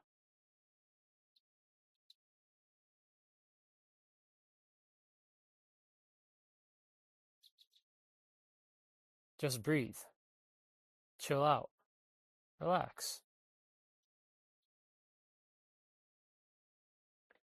Develop this habit of just being aware of this present moment.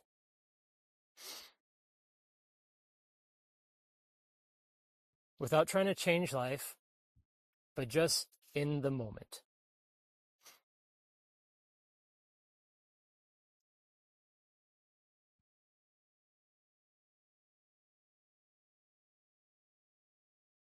This awareness itself is going to change your life.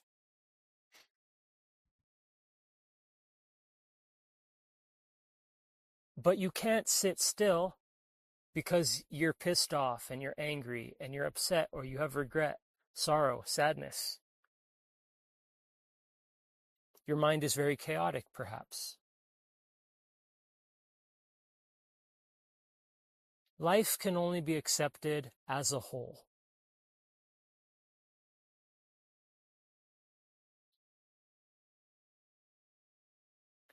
If you want to accept life, you have to accept all of life.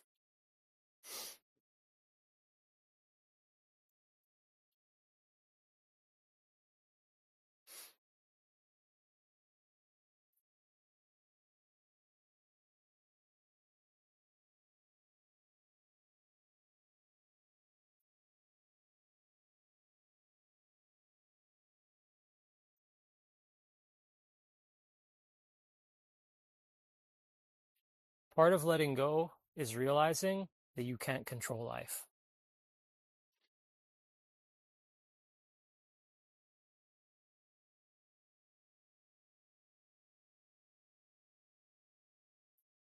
Relinquishing control.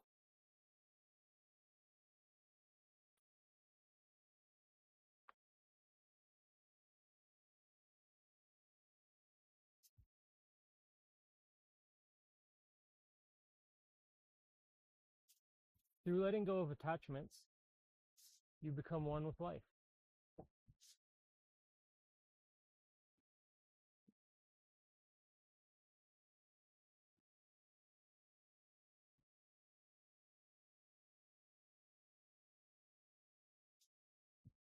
Accepting the way that life is calms your spirit.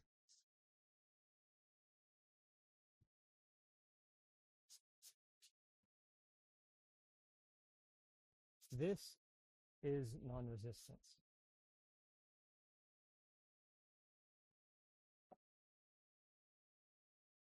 It starts by acknowledging that life is out of your control. Life happens, and it's out of your control.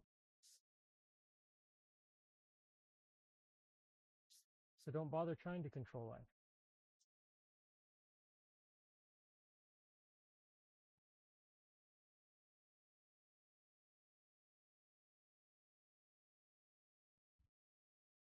This is the path of yoga. And this leads you to peace.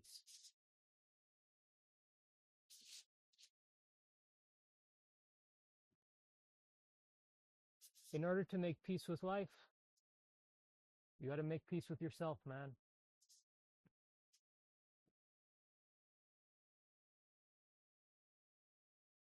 We do this by accepting life.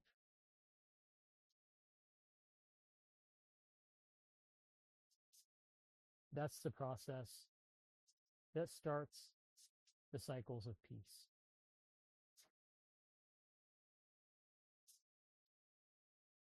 It's your attachments, my friend.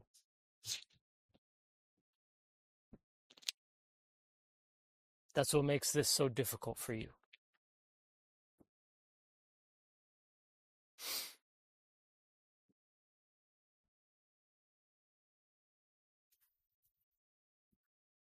Fighting life is pointless. It cannot be changed by us alone.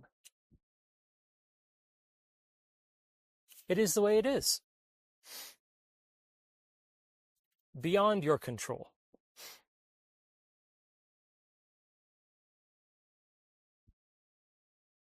But you will die.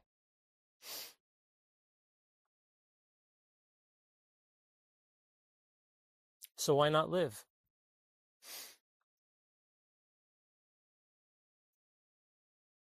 Accept life as a whole.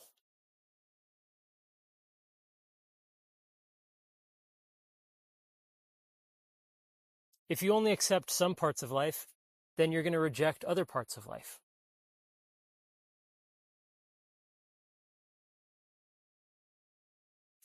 Yoga means not trying to control life.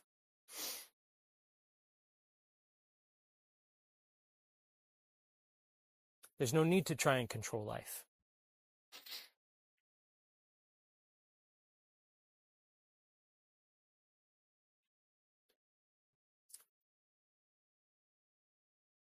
In yoga, they refer to this world as Maya.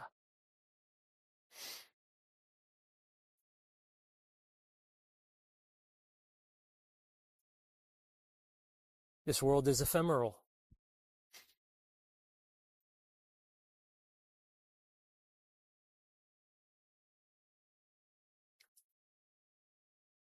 The practice of yoga is steady abidance in awareness of this present moment. And letting go of your resistance to life.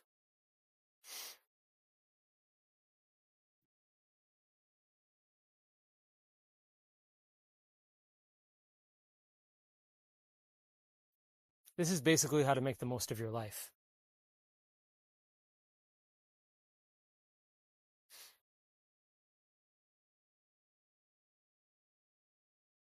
You are filled with heartache, perhaps.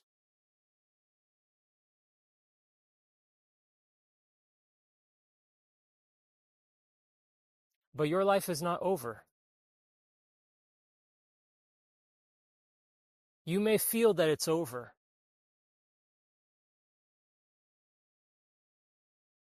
And we can't change the world.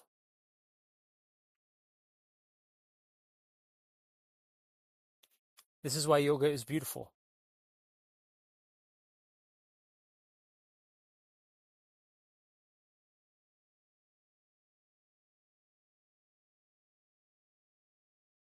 This is the path to enlightenment.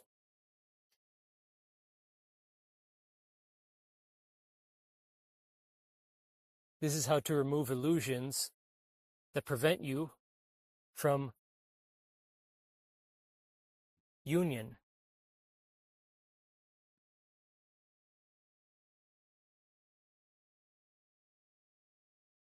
So just relax.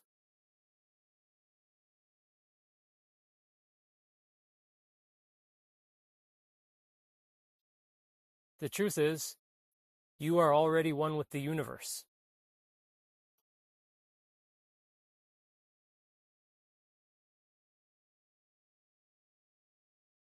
there's movement in your mind,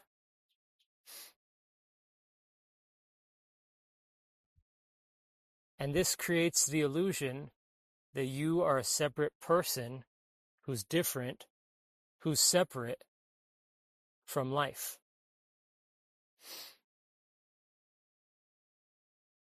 Through the practice of becoming calm and sincere, these illusions slowly will fade away.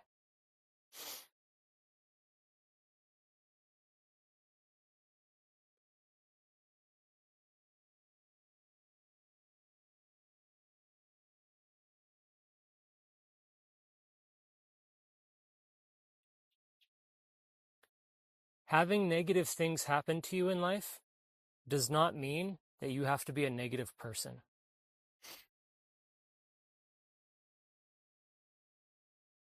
This is how you're going to cultivate inner beauty.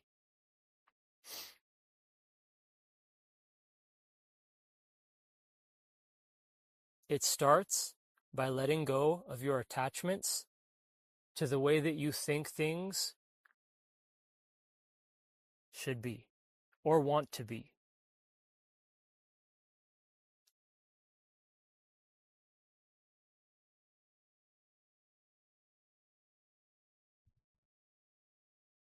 You cannot be heroic unless you practice this yoga.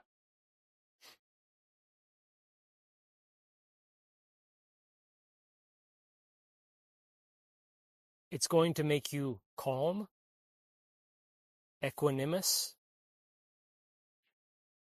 truly strong, because you are letting go of attachments, and that is strength. Because strength is to be unmoved. So this is the process of becoming mentally unmovable.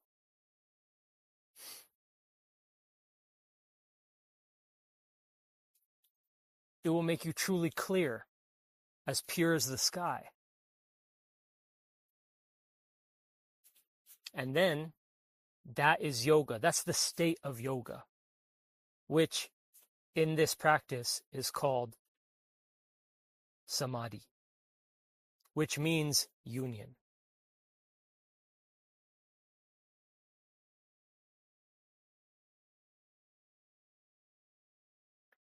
Don't focus on trying to change your worries and anxieties. Instead, just let your mind be aware of the sounds that you are hearing, the things that you are seeing. In other words, be in the moment without trying to change what is happening inside of yourself. Because I'm going to explain later on how to calm the mental chatter. But for now, you just be aware of this moment.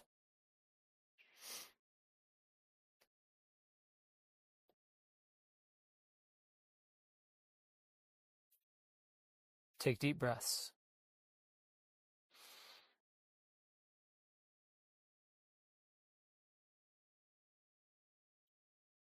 Relax.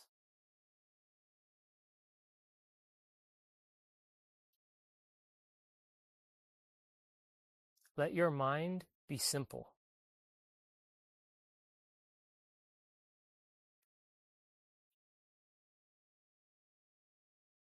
Imagine that you are on vacation and you have nothing to do but just relax.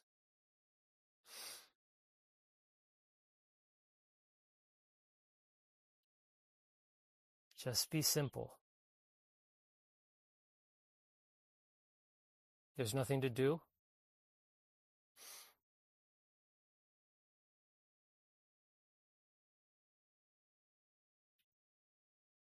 Remember to take deep breaths.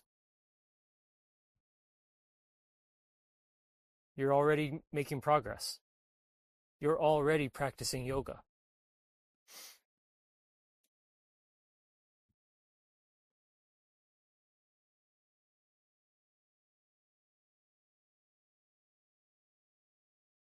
Don't try to achieve anything.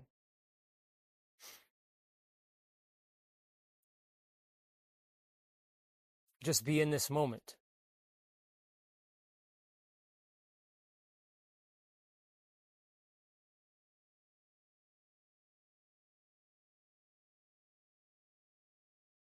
Anything that helps you to quiet your mind is going to help you practice yoga.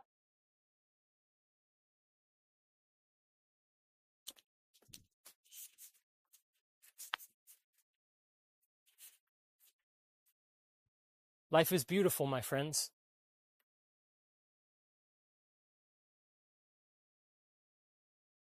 Life is so beautiful that it makes us feel sadness.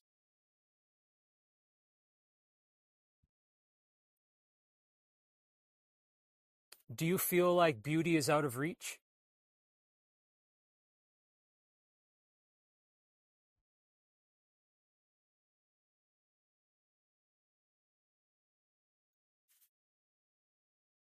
The melancholy of the doomer.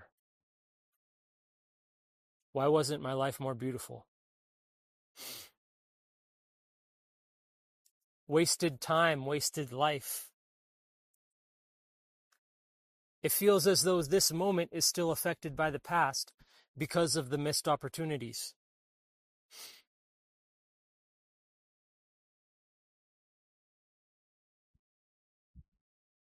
If our past was better, our present would be better.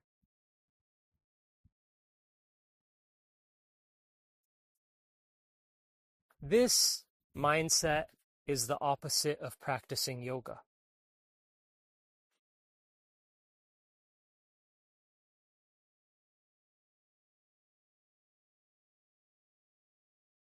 Because you're focusing on the past.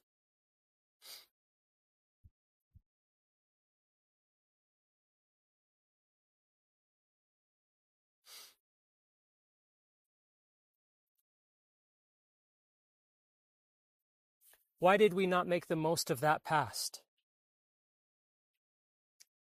Lack of knowledge? Lack of supportive friends? Caring what people think about us? Fear? Low confidence? Afraid to do what the fuck we want in life?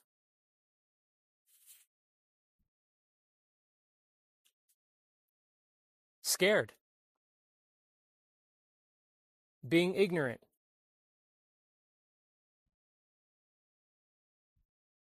Being lost? Not knowing our path? Wasting time with stupid shit? Or stupid people?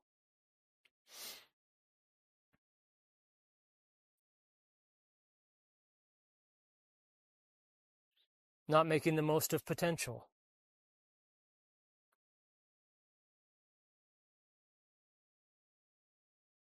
We didn't know what our highest path was or our true path was. We wasted a lot of time. We were afraid to be ourselves. This is the path for you, my friend. Because that's the place that I have come from. What is our life but a leaf falling from a tree, man? There's nothing you can really do to control life itself.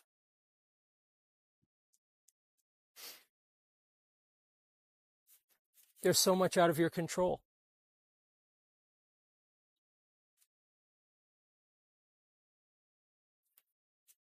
And the older you get, the more you feel like you've wasted time.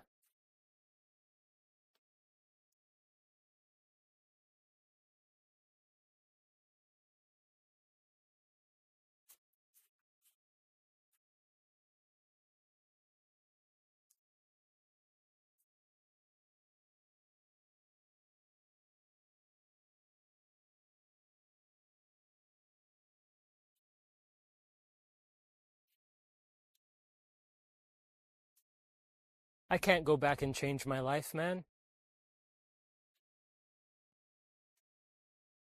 But I can make the most of my life today.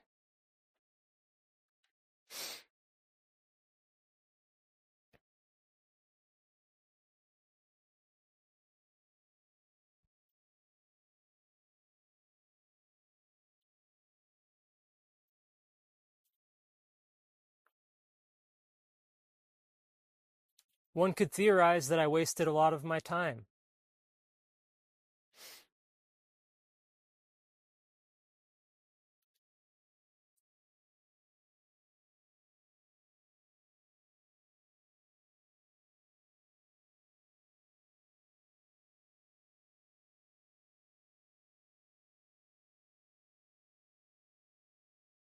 So if you are worried, I'm going to teach you how to stop being worried.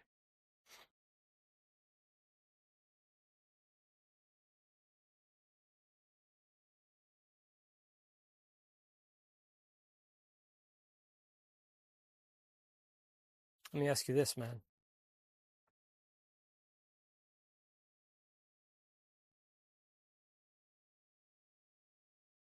Does your life suck? Are you ugly? Are you not rich? Did you waste your dreams? Is your future bleak? Is your potential low?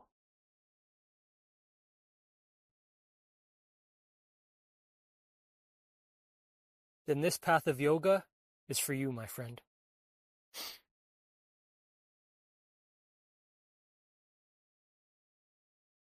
Start by accepting your life.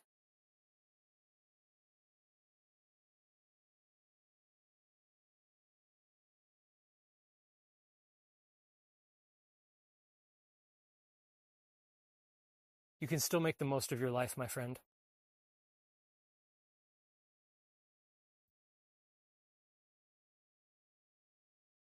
It starts by calming your mind. It starts by accepting life for what it is. This is how you're going to start calming your mind.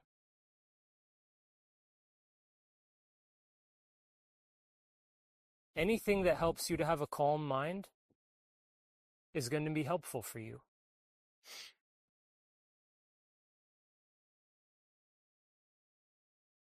I still believe that you can have a good life.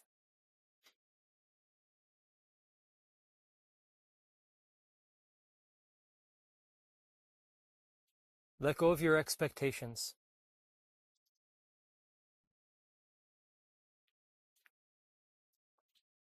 Just chill, man. Let go of your selfishness.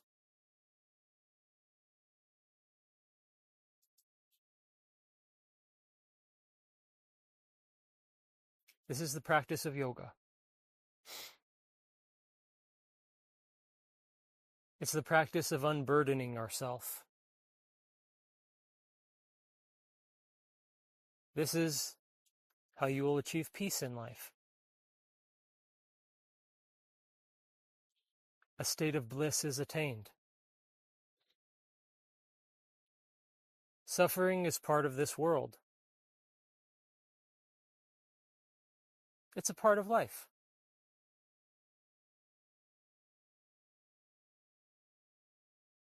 Keep your distance from others,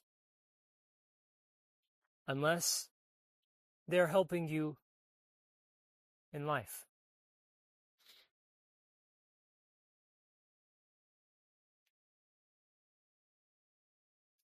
Be careful of who you spend your time with.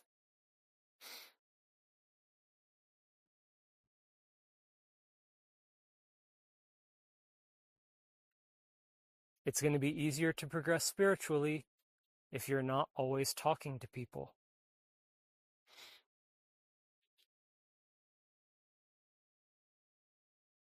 Because dealing with people is going to create movement in the mind.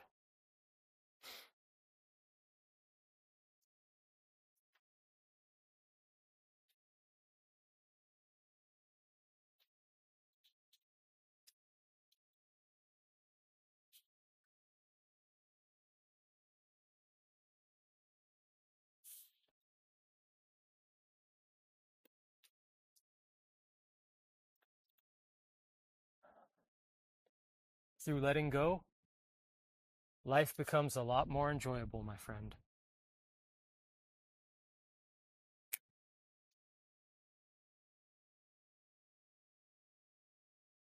Just learn to relax.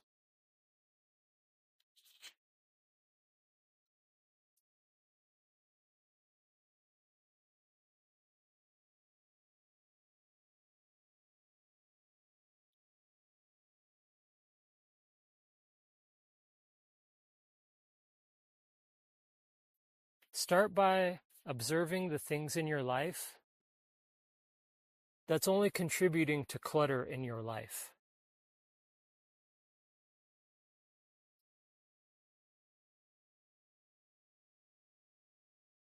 This will automatically help you progress.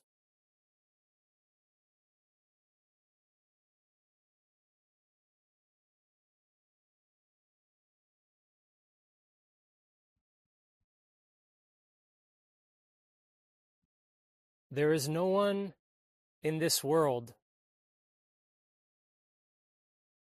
that can put in the work necessary for you to achieve harmony with the universe.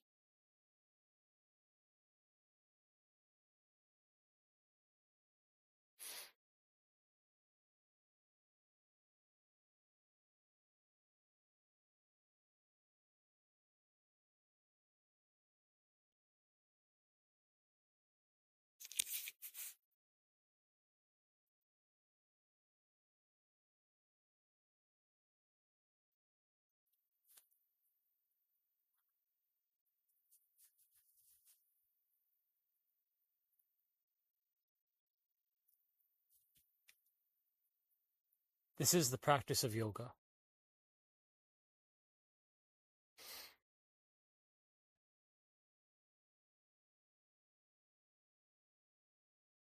It's the art of removing the separation between you and life.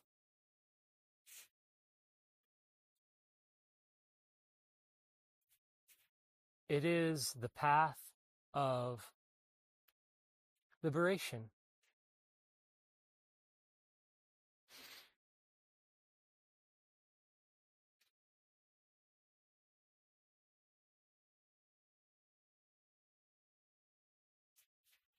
No one can do this yoga for you but yourself.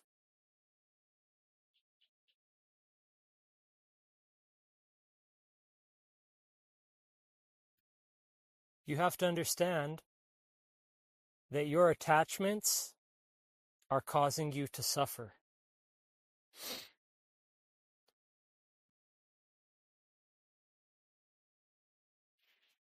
Yoga is about humility, letting go of trying to control life.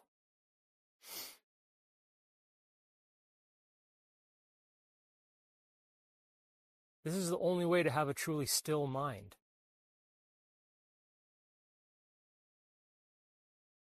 And this stillness of the mind takes you unerringly to samadhi, which is union with life itself, union with the Supreme Self.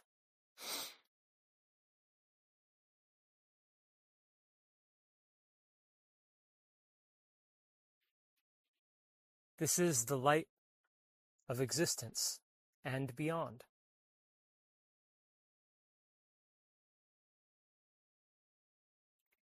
This will help you to enjoy life.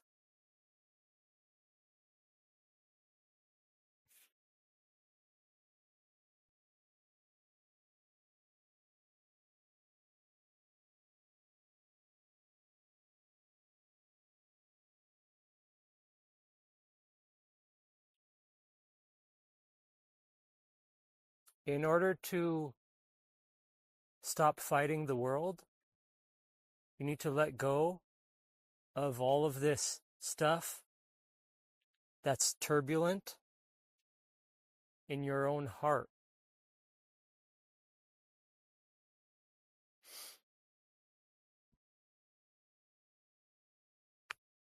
Turbulence in the heart prevents us from being one with existence.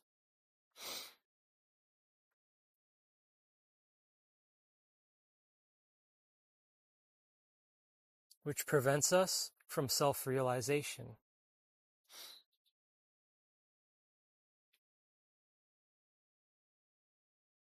This will make you suffer.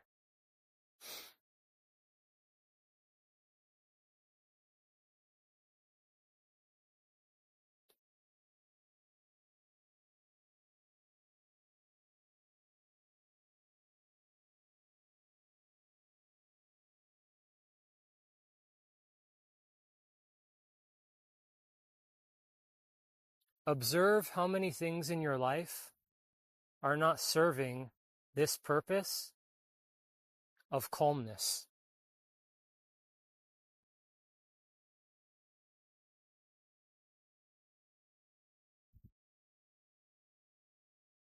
The more grudges that you hold, the farther you'll be from your true self.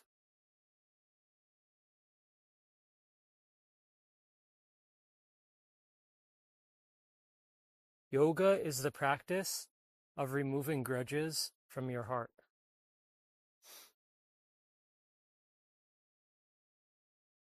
It is a non-judgmental way of living life. Because when you harbor grudges against life, you automatically believe in egos.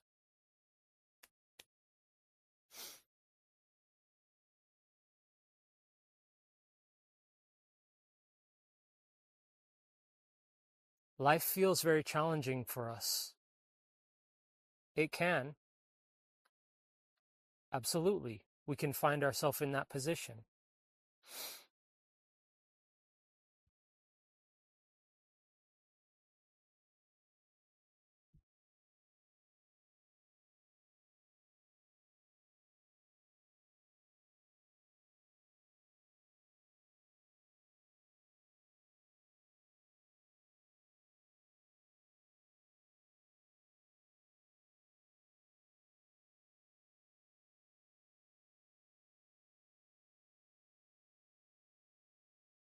But even still, you can still practice yoga.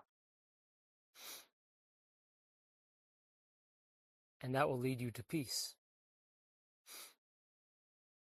It leads you to being happy. It leads you to feeling good.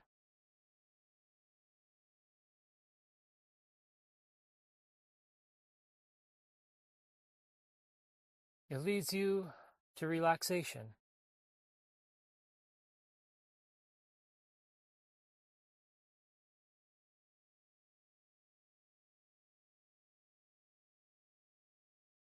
And this peace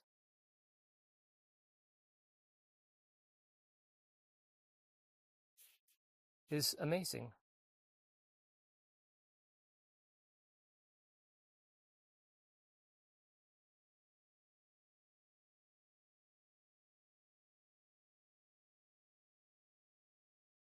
The practice of yoga is being aware of this moment.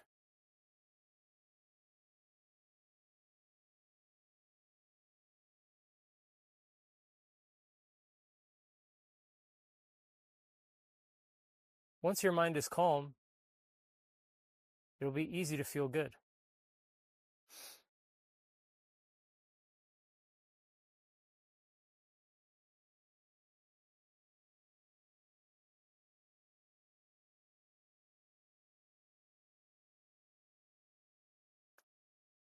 Stress and trouble is a natural response to things that feel out of alignment with our destiny.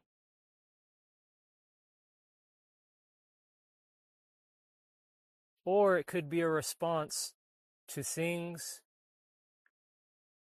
that you don't want.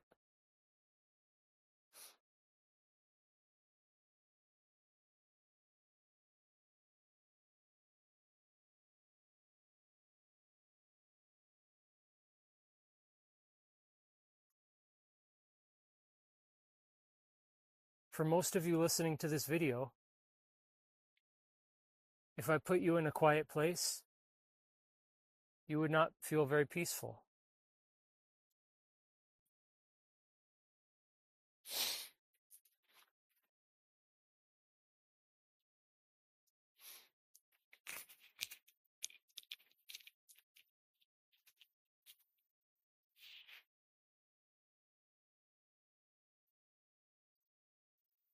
It's because there's turbulence in your consciousness.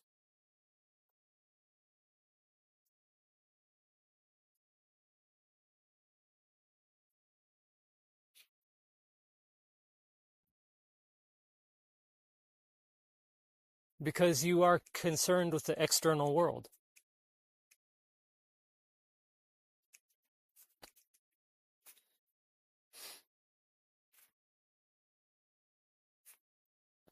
That's why you're troubled. That's why you don't relax.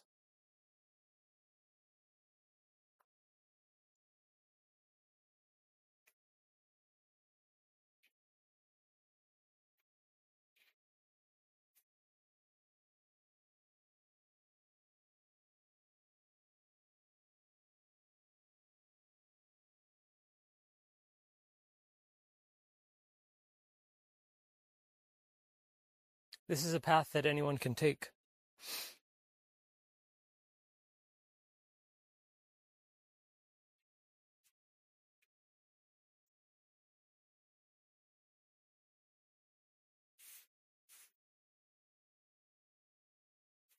Yoga is taking time to just be still.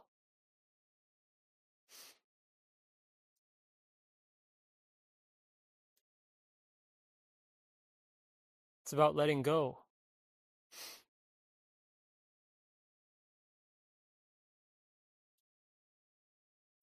It's about humility.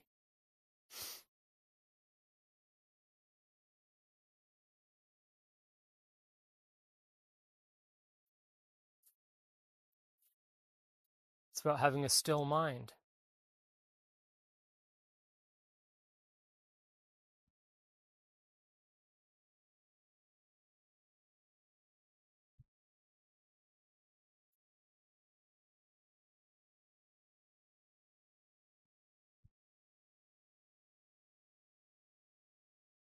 Sadness is as natural as the rain, the stars, the moon.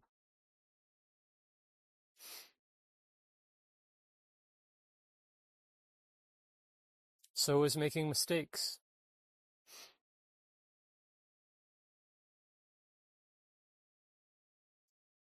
So is pain.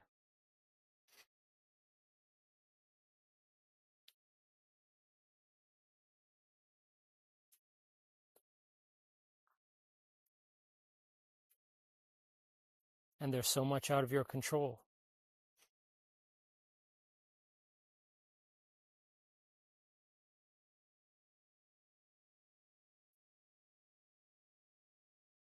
Why fight life?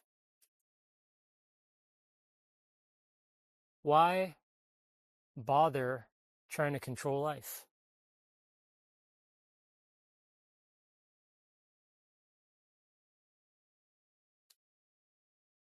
Why not just be here now?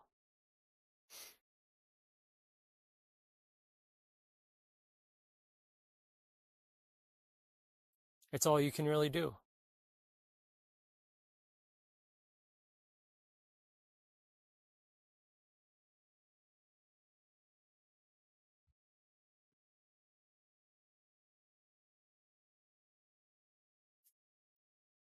This is how you meditate. Let me explain.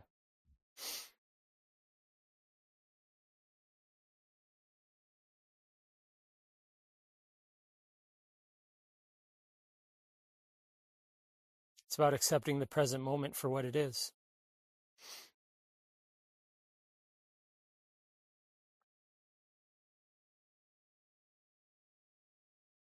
And simply anything that quiets your mind.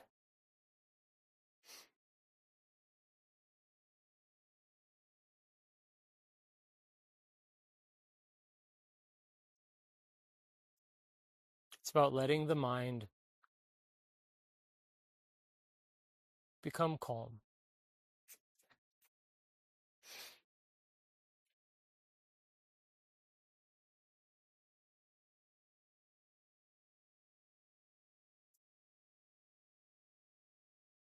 It's about letting go of personal interest.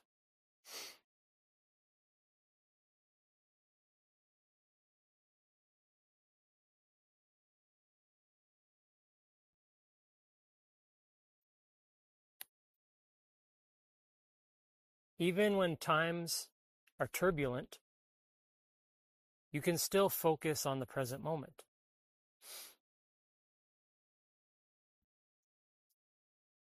You can still find a way to quiet your mind when you have the time to.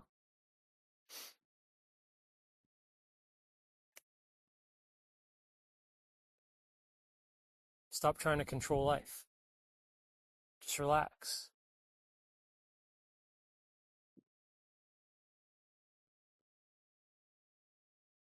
Why do you assume that things are going wrong?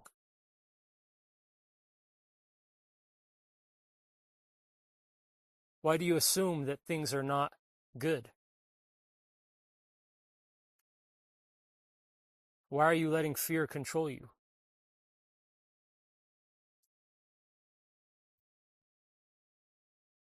Why don't you just let life flow the way that it's flowing?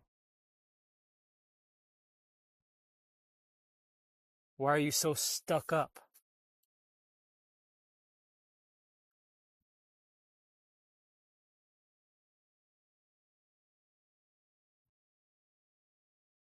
People think that by following excessive OCD tendencies or the strict advice of others, that they will achieve perfection.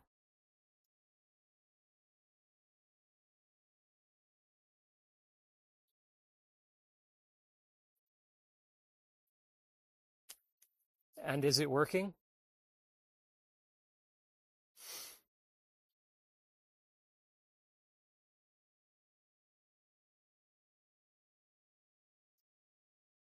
Has this brought you to true peace?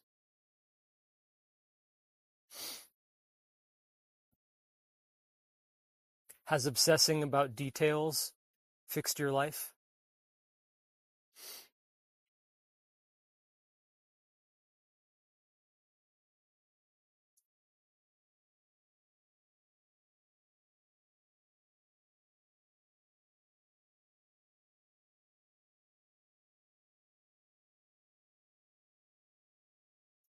Why don't you try a new approach?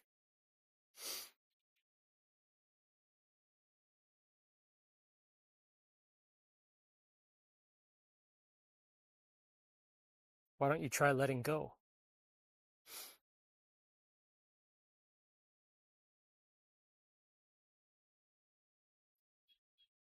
Why not just chill out?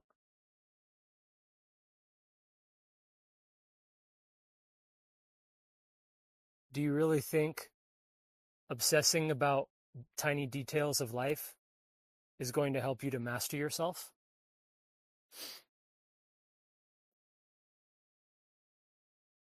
Life hurts sometimes.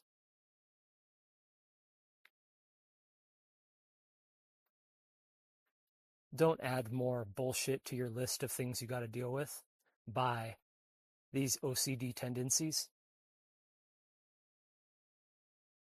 Be calm, chill out, fucking let go.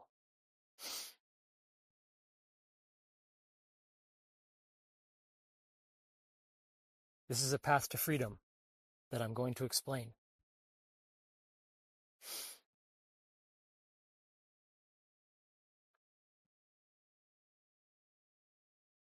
If you waste your time with people who are so far different from you and not spiritually aligned with your destiny,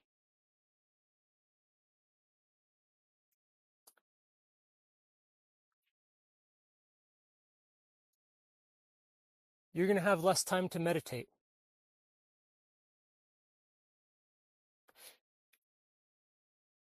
because you will be caught up in things born from your interactions with them.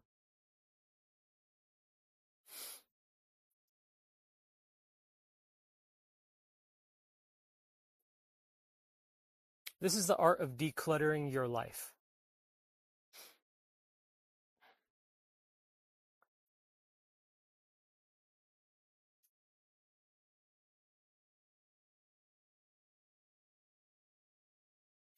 There's nothing wrong with having friends, but stimulating the mind is going to slow you down on the path to freedom.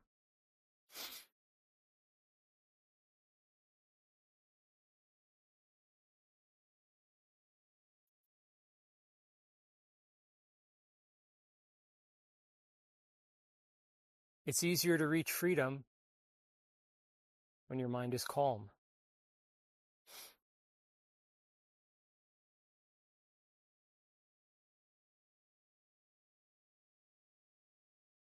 It's not about not doing anything with the outside world, but choosing what you do carefully.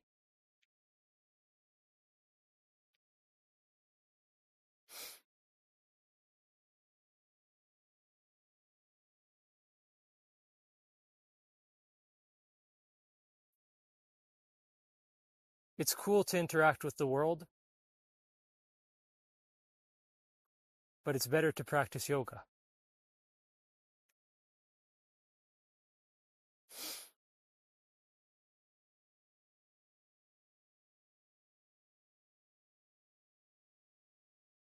Stop hanging out with people because you think you have an obligation to.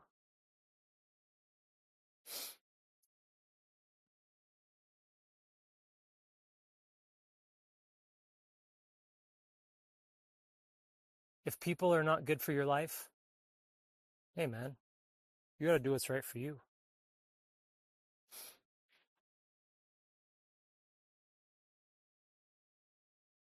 Engaging your time with people who are too different from you, it's going to create just wasted energy, wasted movement in your mind.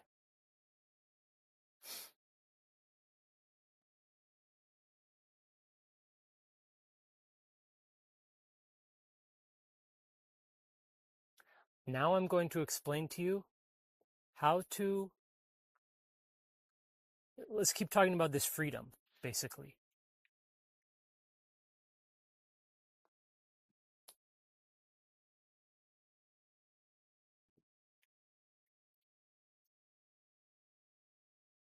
People are worried.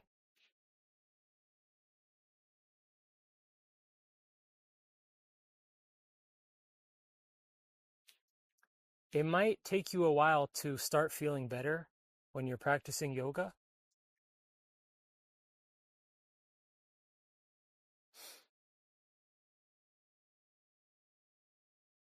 This is because there's too much movement in your consciousness.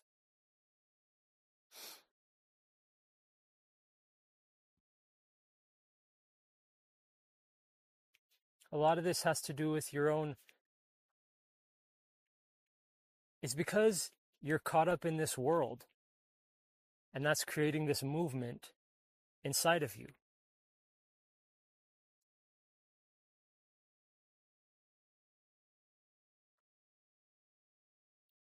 This is why time away from others, being in a quiet place,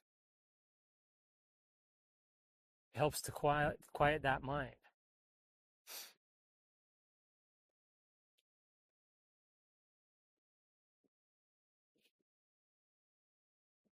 It's cool to do things. It's cool to put out content. It's cool to have your life in the world. But it takes time being away from the world, being away from people, being away from being busy in order to truly find what you're looking for in this path of yoga.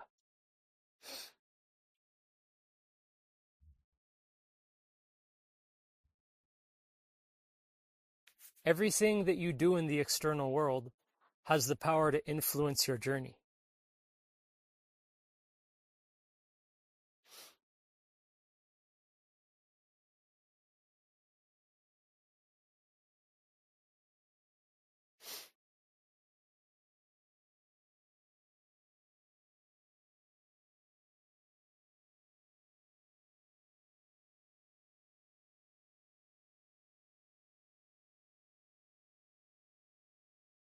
Try to avoid things that make you feel bad. Avoid situations that make you feel bad. And if you cannot avoid those situations, then have an awareness without reacting to the world.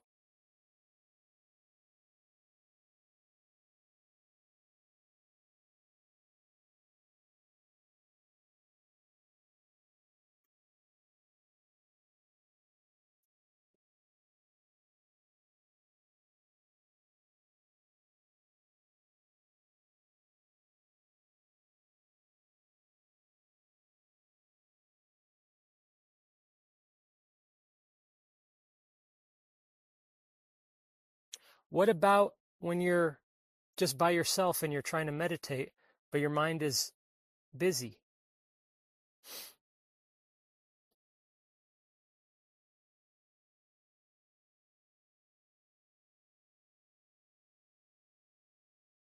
Why do we feel that way?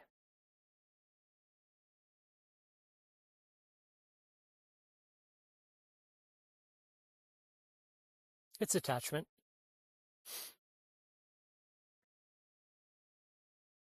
Attachment to this world.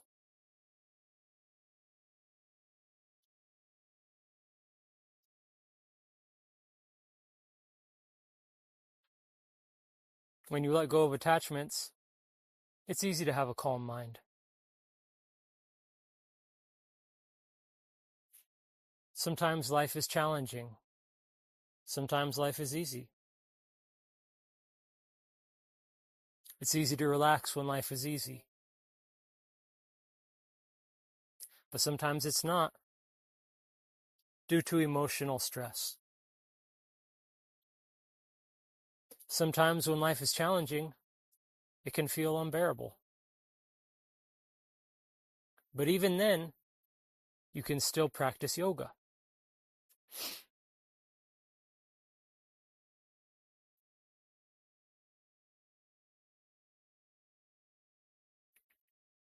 If your life feels good, work on decluttering your life from things that don't serve your purpose of a happy life.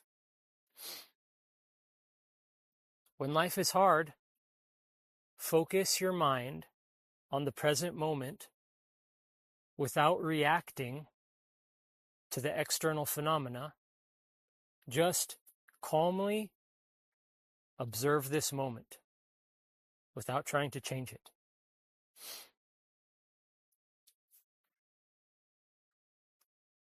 Let go of your attachments, and this will make your life easier.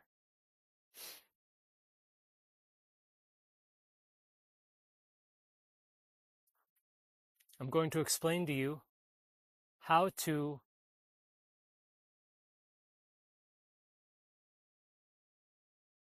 reach a state of inner peace.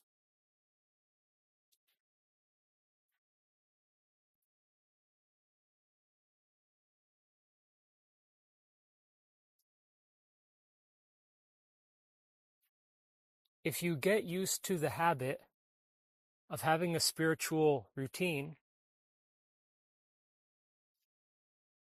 it will help you to stay calm in difficult situations.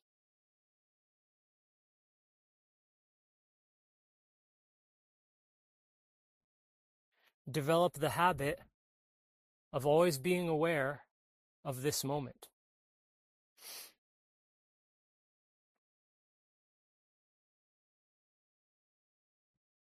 You don't have to meditate constantly.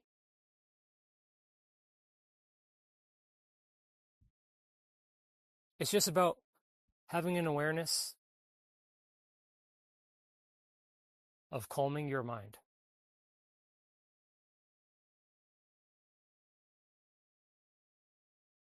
And to develop the practice of meditation.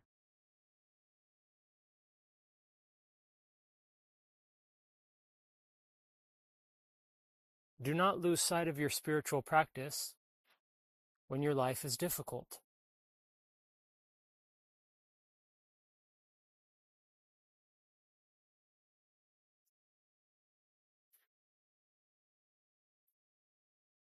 This devotion to one's spiritual path deepens our yoga, and it helps you to get through tough times. It's not about always being serious.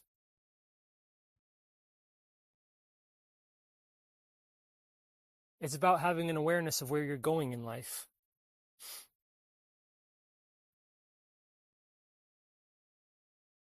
It's not about rigorous spiritual austerities and asceticism.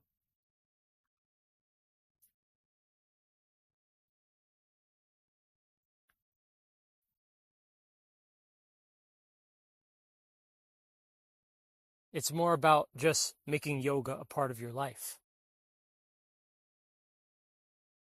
When you make yoga your life, it's easy to practice.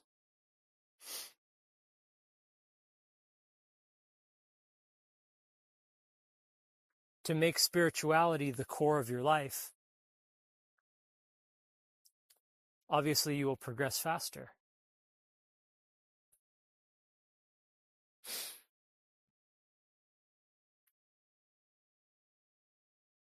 To make your spirituality a big part of your life.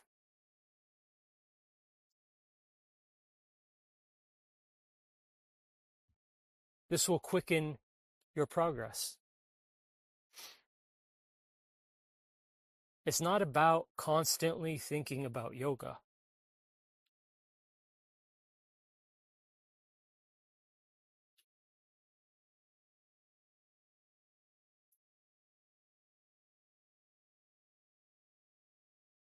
It's about constantly having an awareness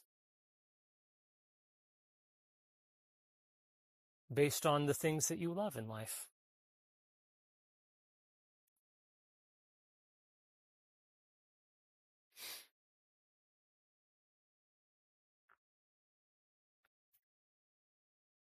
This is going to make it easy for you to succeed.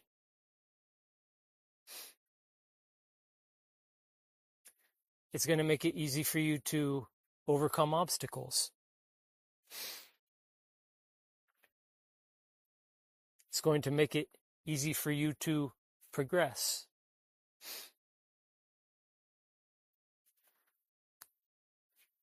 You will start to see the results.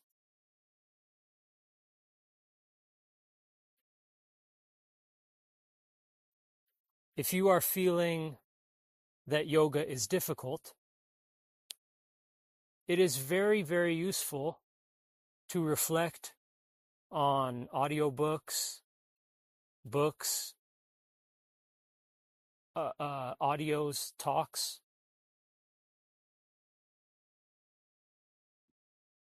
Anything that helps you to deepen your practice of yoga is going to help you to achieve your goal.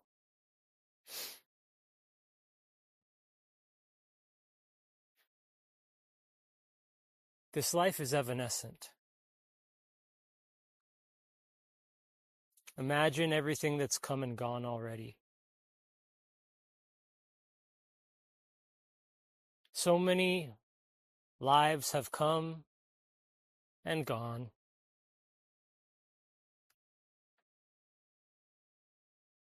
Is it not fascinating?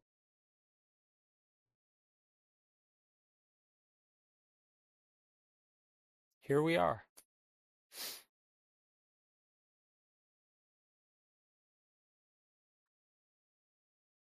With a still mind,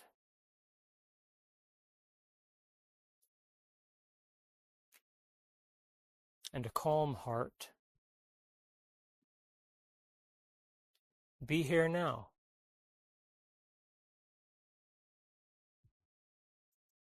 This is meditation.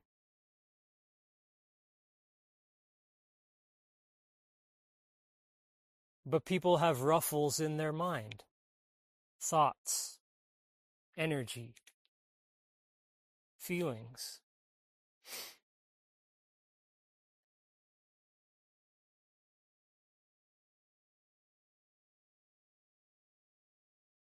If your mind is off thinking about the world,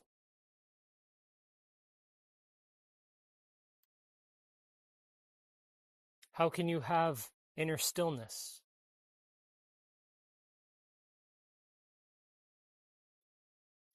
How do we quiet the restless mind?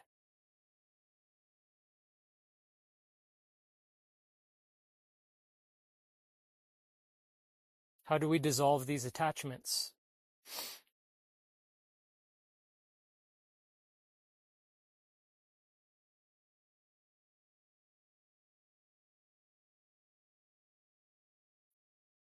How do we dissolve this movement in the mind?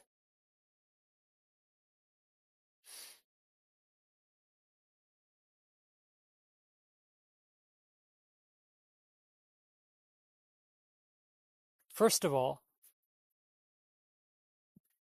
if you make it a habit to be aware of this present moment, and you realize that that is yoga, and you make that a practice in your life, this itself will give you something to focus on.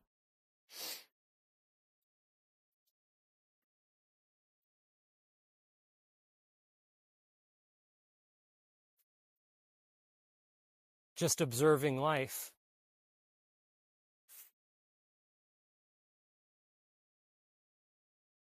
This itself will help you to progress.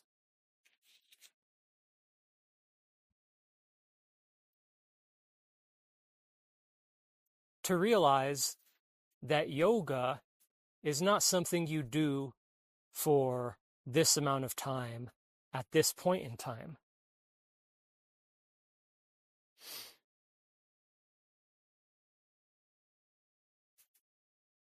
It is a way of living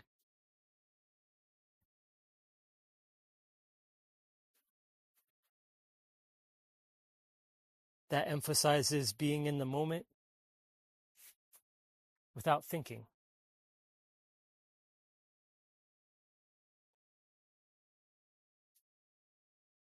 A way of life that emphasizes to just be.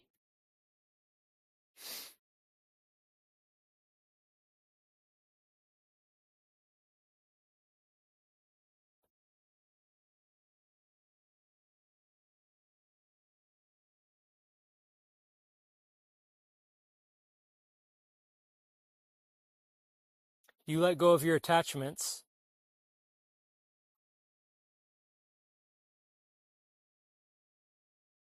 It's a conscious choice.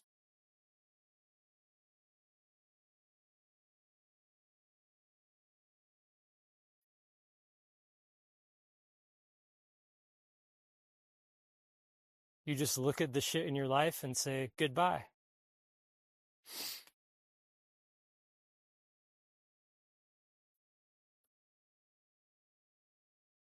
Say goodbye to your ambitions.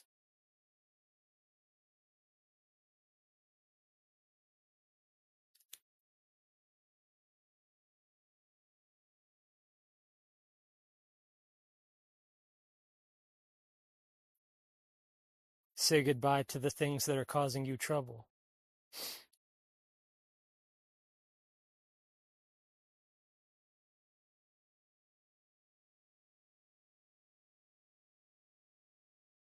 Have faith in life.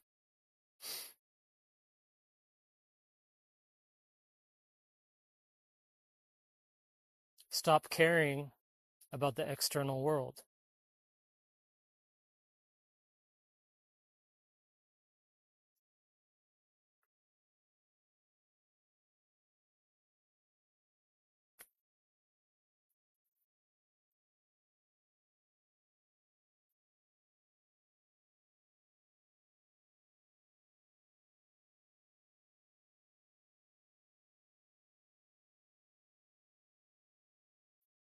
Don't be so caught up in the past and the future.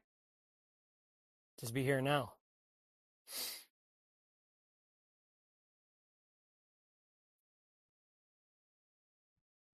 Make enlightenment one of your goals.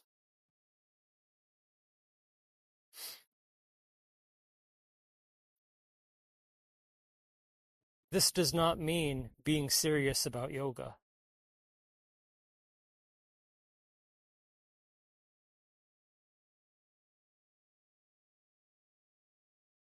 It means developing a steady awareness of your practice.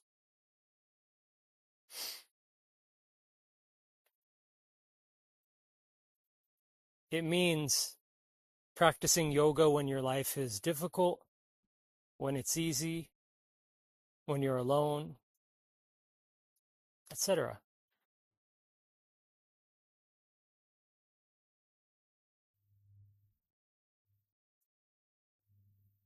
So much of people's stress comes from believing that things have went wrong, things are going wrong, or that things could go wrong.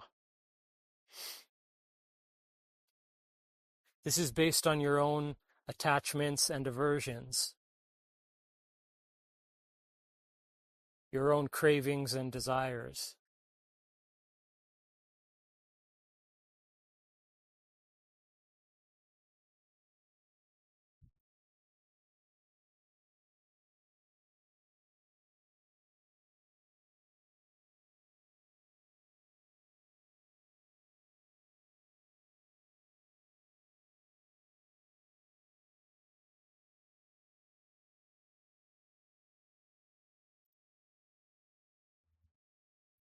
People try so hard, they do so much things, but meditation is about doing less.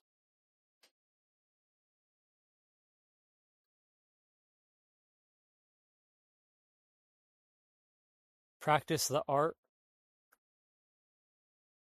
of awareness. Be humble, sincere. Be open to the magic of life. Do not lust for results. Humbly practice your Zen. It is the practice of thought-free awareness.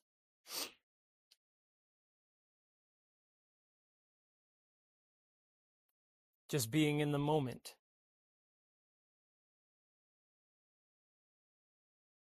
Without lusting for results. Or being afraid that you're going to mess things up. This is the practice of Zen.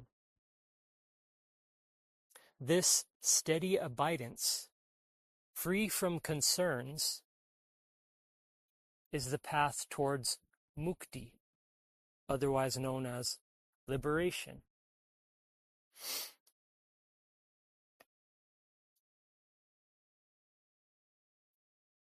The same attachments that make us seek what we love are the same attachments that make us irritable and distract us from our training.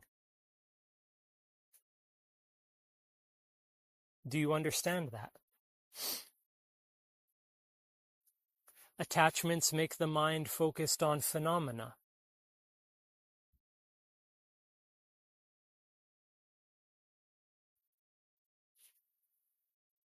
Which breaks the steady abidance in the state of meditation.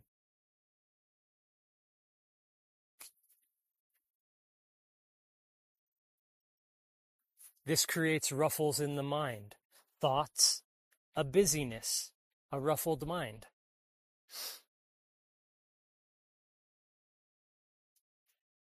This is why the Satgurus advise one to let go of their attachments.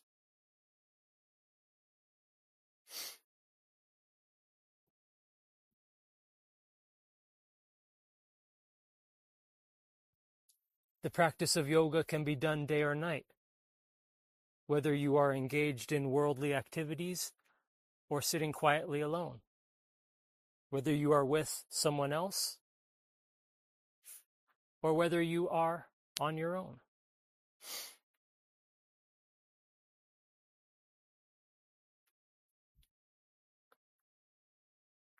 Yoga is a steady practice. Dealing with phenomenon is very hot and cold. One moment we're in bliss. An hour later we are irritated. But it's the same attachment. Or the same thing, the same phenomena. One moment we are bothered, irritated, and later we are happy. One moment you're in love, and the next you're frustrated.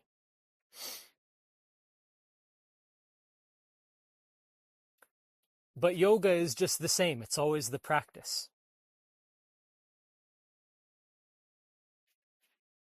You simply focus, and when you're new to yoga, it can feel like a chore.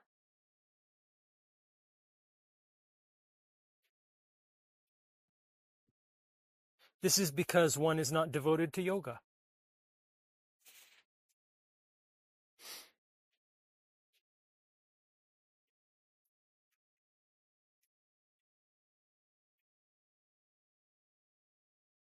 It is a simple practice.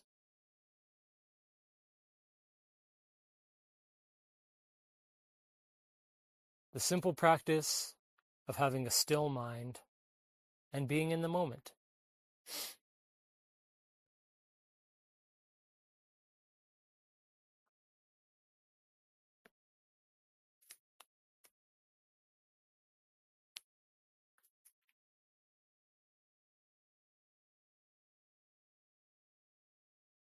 It's the opposite of practicing magic or the magical path. Magic is dancing with the divine. Sometimes the dance is good. Be careful not to get lost. It requires so much things that you have to process personally.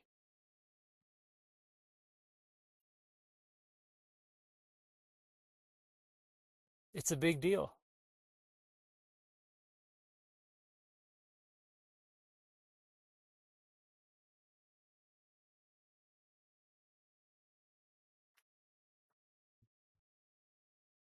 It's easy to focus on your goals when everything is easy.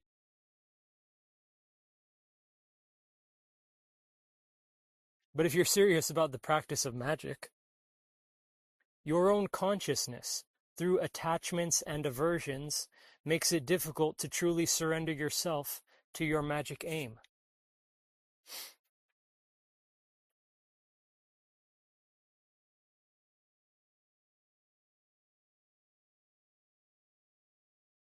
But if you commit your life to practicing meditation,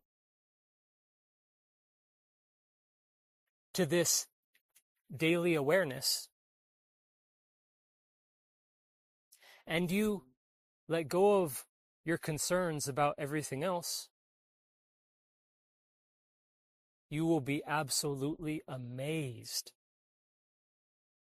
with how easily thoughts disappear and how your mind becomes very still. It's like Chinese finger cuffs.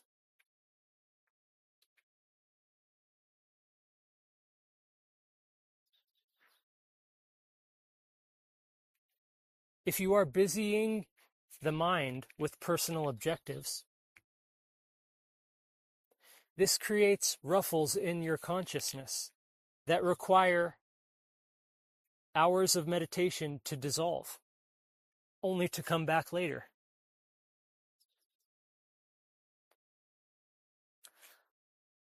But once you abandon your attachments to everything except your yoga practice,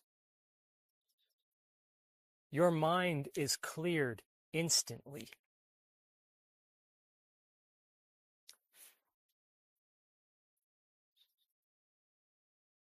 People try meditation, people try yoga as a hobby, But they don't like it because their mind is always distracted.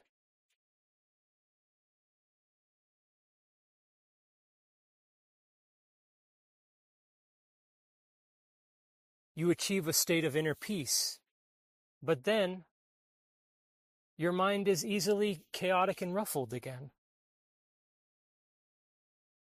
This is because of your attachments to phenomena, to the world, to things outside of your practice.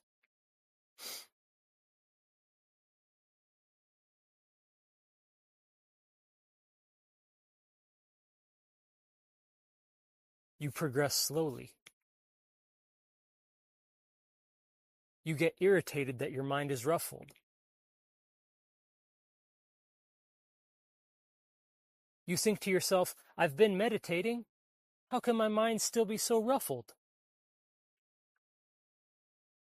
This is because attachments cause ripples in awareness.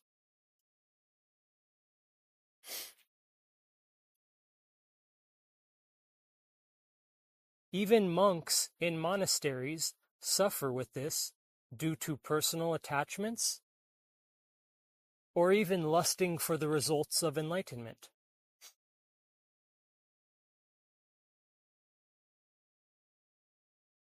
History abounds with tales of spiritual aspirants who struggle ridiculously with a troubled mind, with a restless mind, with a ruffled mind.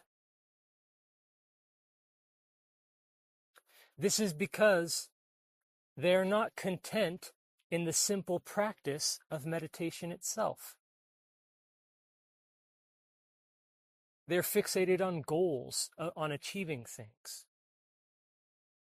on their own attachments.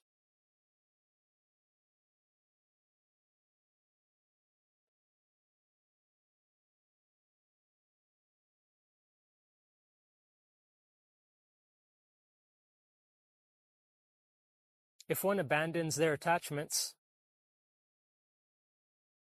and becomes content to the regular practice of simply being aware of this moment without goals and attachments,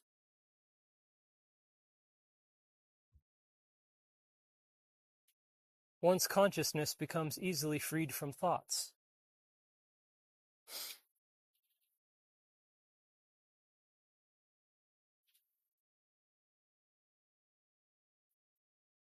Nothing to achieve,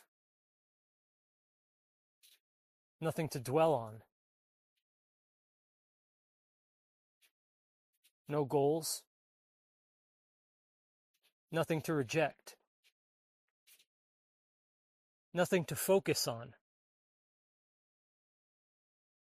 This leads to a still mind, which is the state of thought-free alert awareness, unruffled by thoughts, free from the movements of the mind, free from the turbulence in consciousness.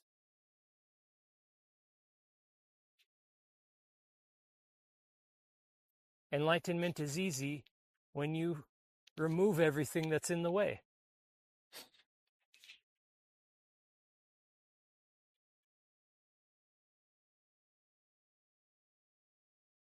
You think yoga is difficult because you're not committed.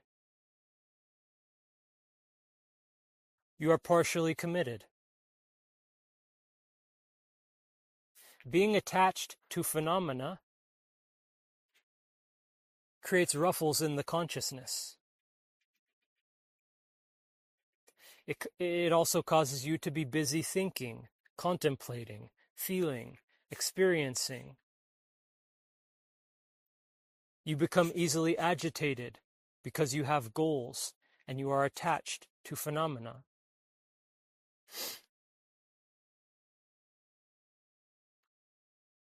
Even being attached to things that are amazing will still ruffle your mind and cause mental busyness.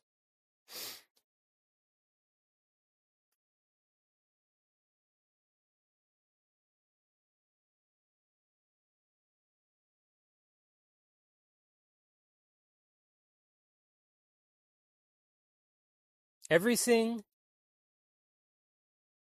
that you experience is just movements in awareness. Desires, karma, bhakti, suffering, and everything are movements in awareness, temporary phenomena, ripples in consciousness.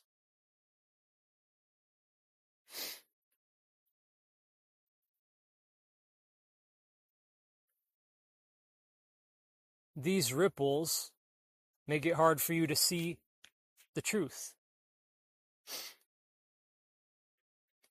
What would happen if you remove these ripples, if you remove all of these thoughts, these mental and emotional movements, if you remove these ruffles and everything that blocks the view of the true self? What would happen? This world is out of our control. But yourself is not influenced by anything.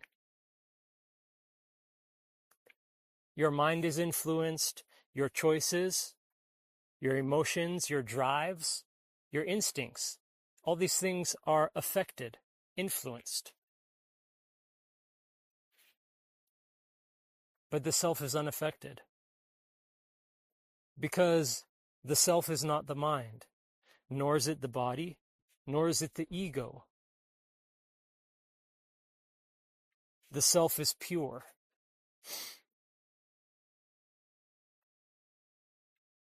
If your self is not movements in consciousness, ripples in awareness, then these movements are a distraction from unity with the self.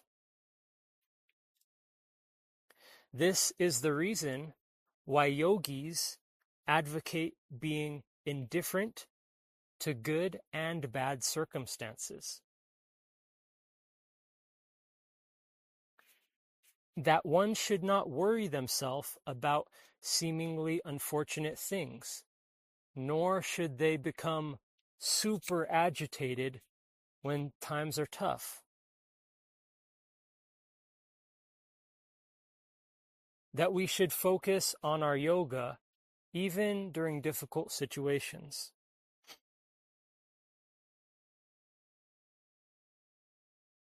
Nor should we get lost or consumed in chasing beautiful phenomena or people or experiences. We may feel down. This is a movement happening in the world, in consciousness. Just let it be. You may have moments of extremely deep meditation. Do not feel that you've lost anything when the experience ends.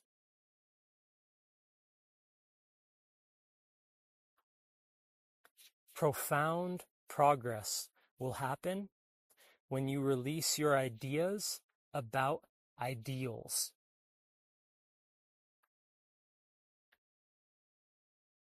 When you let go of your preferences and the beliefs that they stem from, deep, deep progress will happen.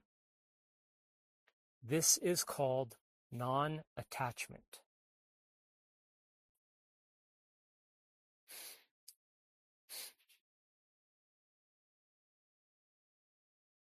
All phenomena is movement in the self.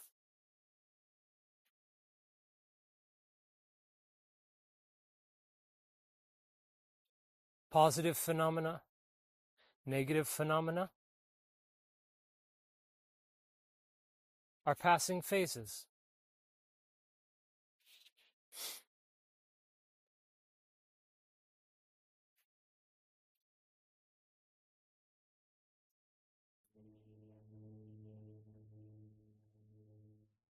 one should give up all hatha yogic practices, like breath control,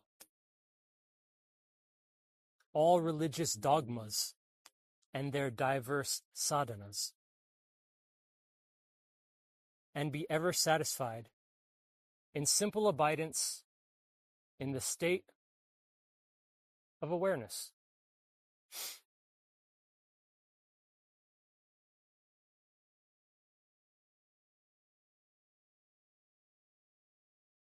Only those who contemplate on Lord Shiva's self, the pure supporting screen of all manifestation, gain the pure experience of sahaja, nirvikalpa, samadhi.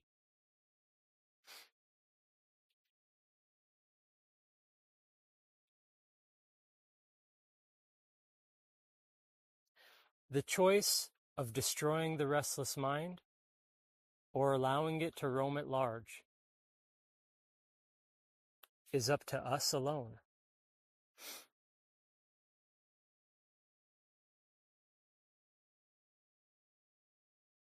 You are the sole supreme Godhead.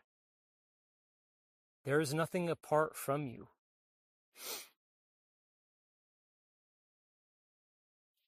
I swear to you that this is the truth declared in the sacred scriptures.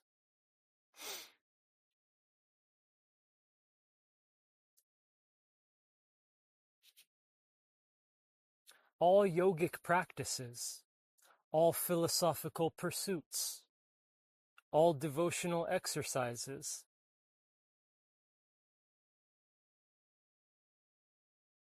all faiths and beliefs should be abandoned in favor of the simple practice of steady abidance in the state of thought-free awareness, which is meditation.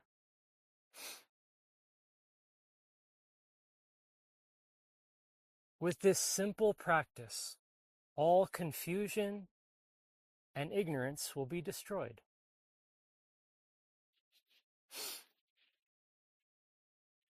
Firm abidance in the self will be achieved.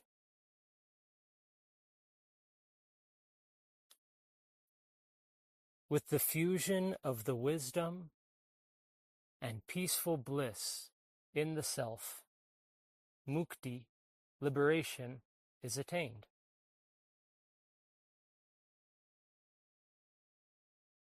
In that self, wherein desire, anger, covetousness, confusion, bigotry, and envy are all absent. In that self, wherein there is no thought of bondage or release, one should abide blissfully still, eschewing the least ripple of thought.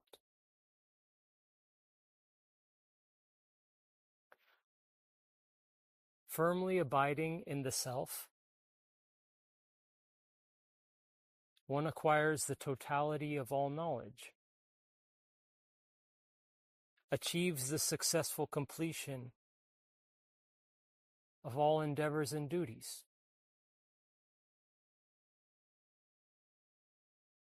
This is the state of meditation. Thought-free alert awareness. This is Zen.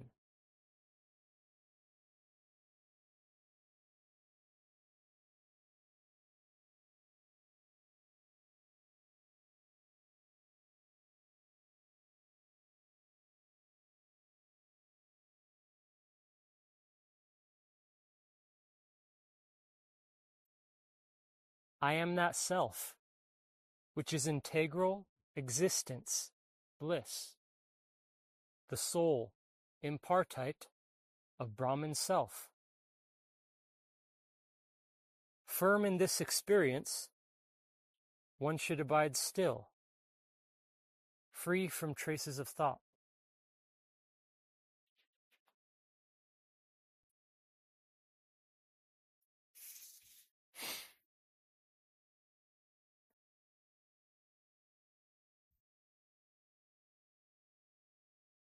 Once you have reached this state,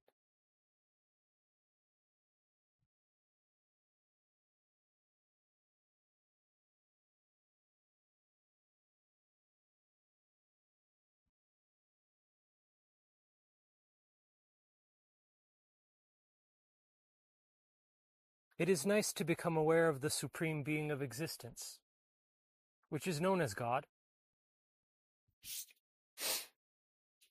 This is not the supreme God.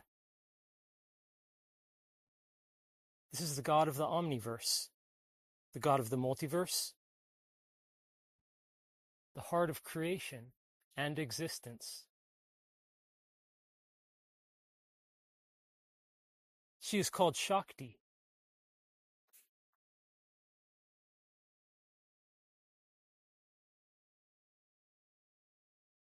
The supreme God of everything that is, the divine feminine, who is beyond duality, beyond binaries, the supreme deity of existence.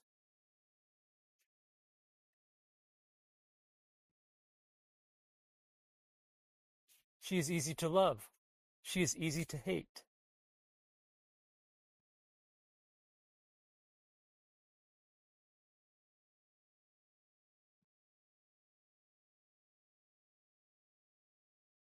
They are a real person, not merely an impersonal deity or cosmic force, but an actual person.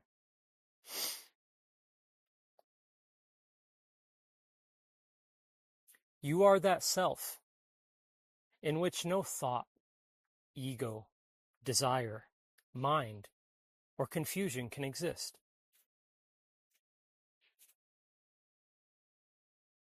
In that state of thought-free alert awareness,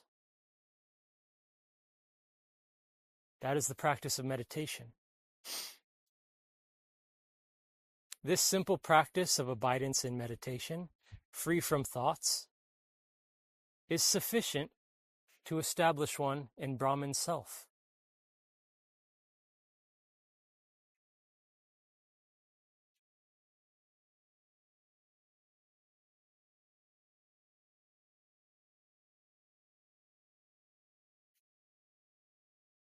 This state is easily reached for the true yogi who abandons attachments to worldly phenomena and contents oneself to the simple practice of Zen, meditation, yoga,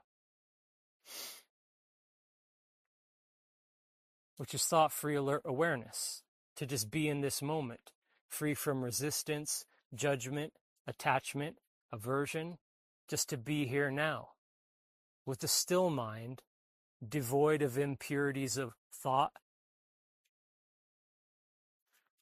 with a calm heart, devoid of petty grievances and angers, with a still mind,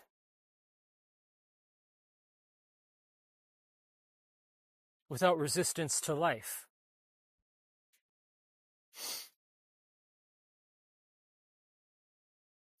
Eventually, the practice itself fades away,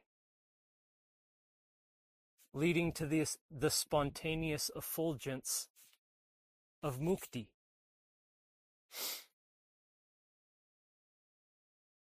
This is called the state of sahaja nirvikalpa samadhi,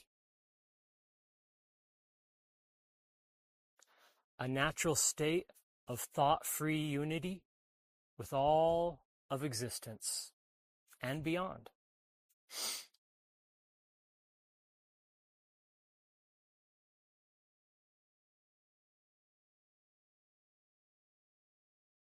This devotion to yoga washes us clean of sin and establishes us in enlightenment.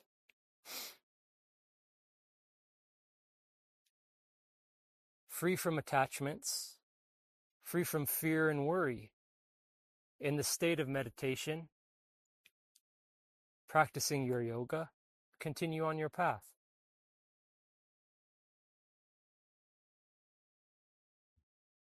You may combine this with a magical lifestyle, which need not be complex.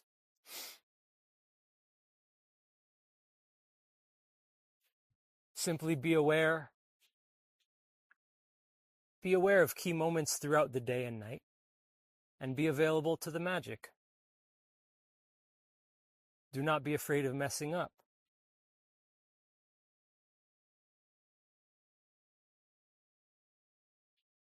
Let yourself be untroubled.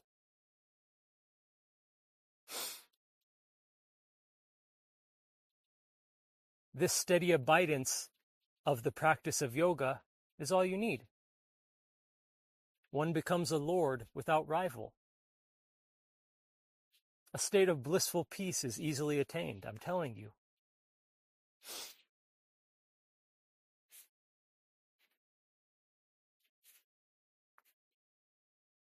A ruffled mind is the parent of all trouble. Do not abandon your yogic practice, your practice of yoga,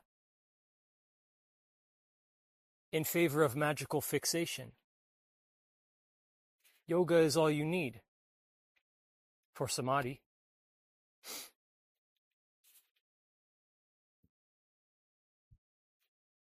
For blissful peace, for relaxation.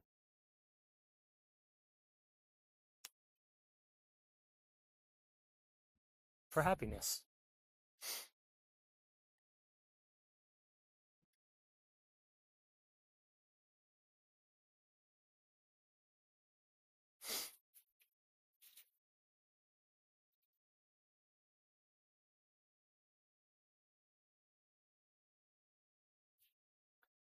To be absorbed in the state born of yoga, that I am no doubt the screen, Brahman self, and the world picture thereon, though evanescent, is no doubt I am self only. To exist in this state is the acme of all sadhanas, like divine worship, charitable gifts, spiritual austerities, mantra japa, and samadhi as well. Magic is also beautiful.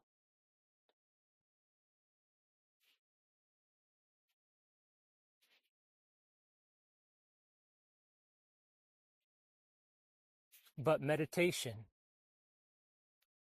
this simple practice,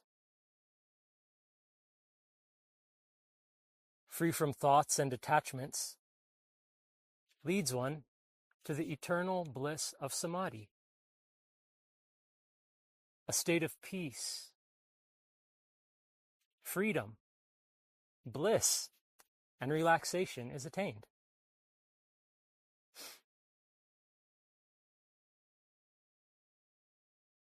This state, free from thoughts and all traces of fear and worry, is liberation.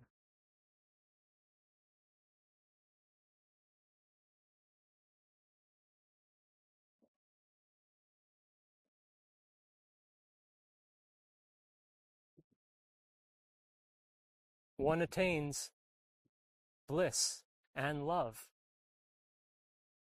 found in the unity of existence.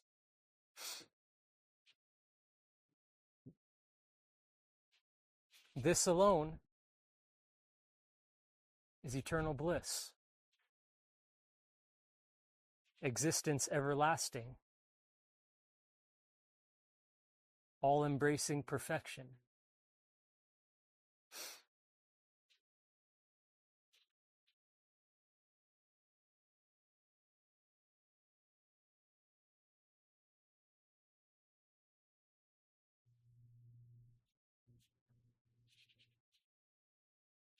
Magic is for attuning oneself to divinity, unlocking human potential, becoming more than human, achieving goals, becoming divine. Yoga, on the other hand, is about samadhi. It's about union with the supreme God.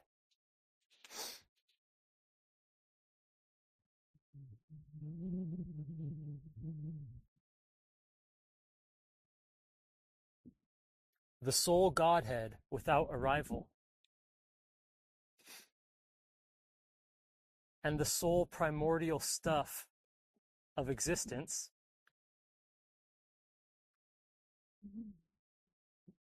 In this experience, one should ever abide as the sole I am, the supreme self.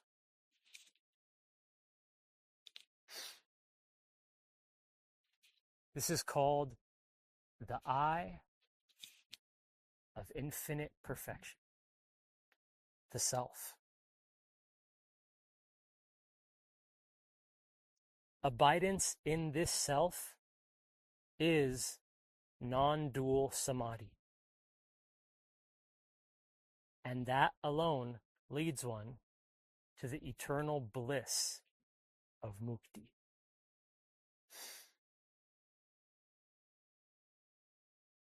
Everything that you see is only the self, the supreme self, your own self, the self.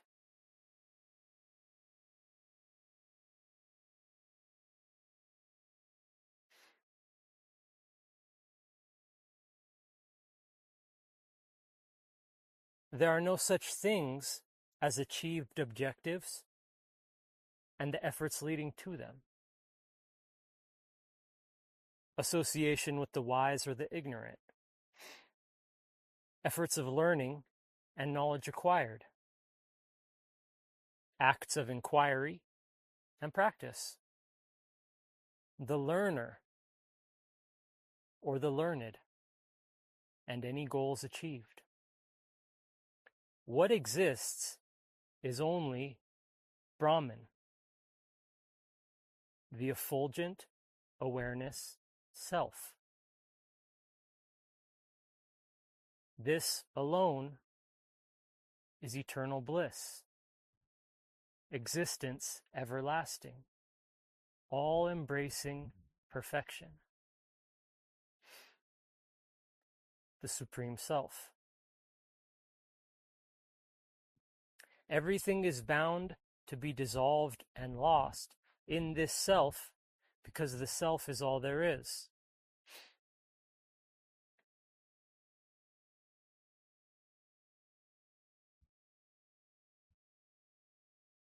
Samadhi is not a destination, it is a journey.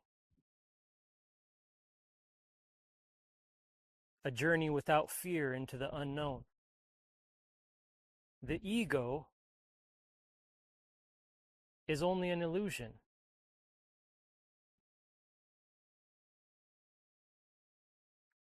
Everything that is seen to exist must be realized to be no other than the soul, pure awareness, being, Brahman self.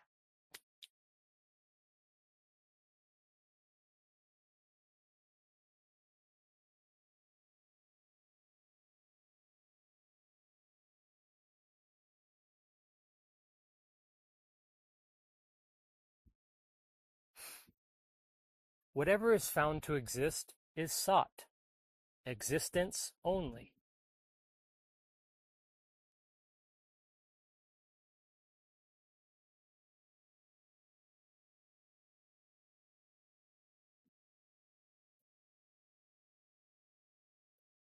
Whatever is pleasurable is ananda, bliss only.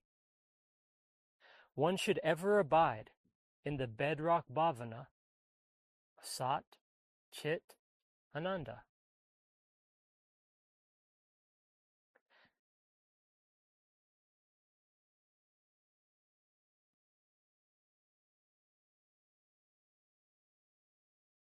One should not allow themselves to slip, even inadvertently, into the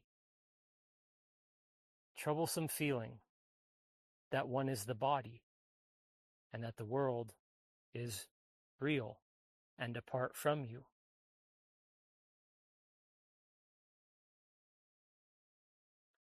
One should abide in the rock-firm feeling that everything is only myself. Everything is only Brahman self. And I am that Brahman self.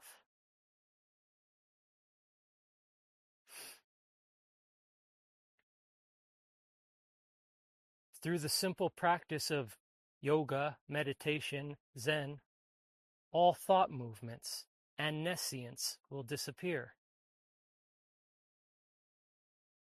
resulting in the eternal abidance of the soul, Sat, Chit, Ananda self.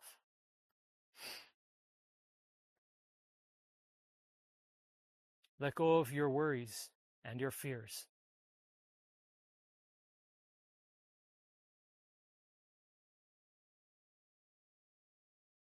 By this simple practice of yoga, the wandering mind is reduced to perfect stillness. Do not be afraid or worried that you will fail.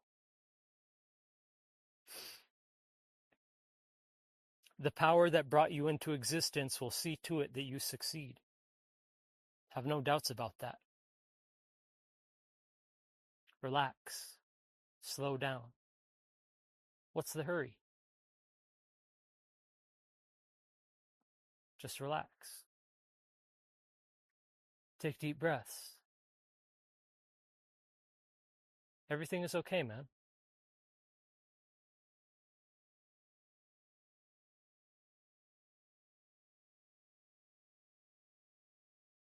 Just relax. Practice yoga. Let go of your attachments.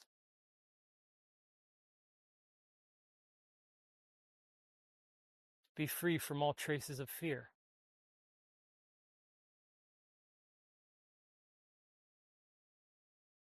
Don't be worried. Just let go. Don't be doubtful. Life is meant to be experienced, not to be stuck in crippling anxiety. Be free. Let your heart be at peace.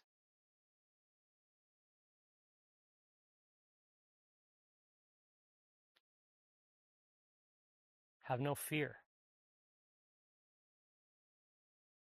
Do not try to control your emotions. Do not fixate on trying to be happy or relaxed. Focus on the yoga itself. Focus on the practice of just being mindful.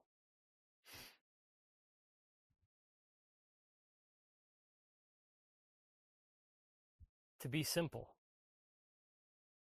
Let the emotions be what they are.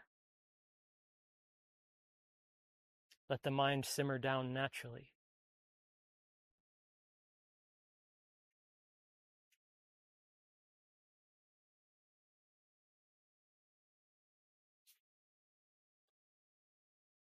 Life is not ours to control.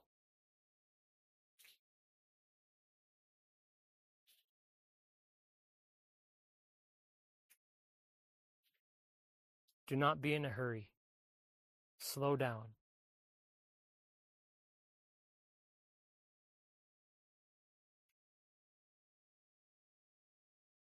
Be mindful of your practice.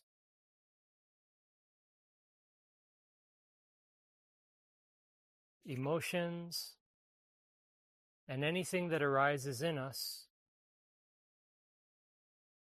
is like the weather.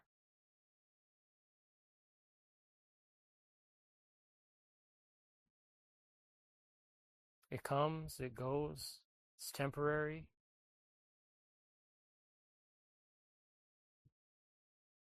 Just let it be Do your yoga.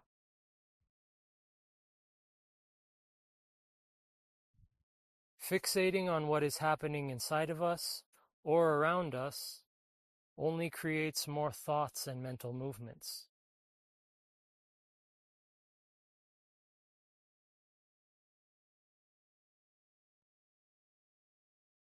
Just focus calmly on the present moment without trying to change the inner weather or get lost in the external world.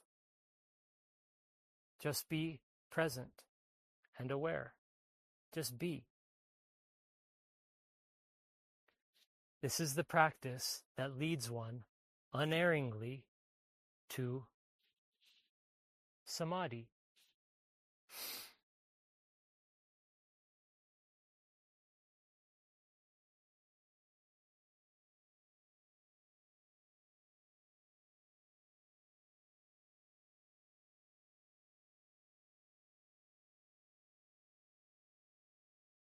All of life is one.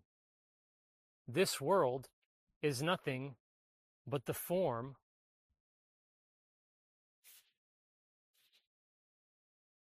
of the true self, pure eternal awareness, sky of consciousness in the heart.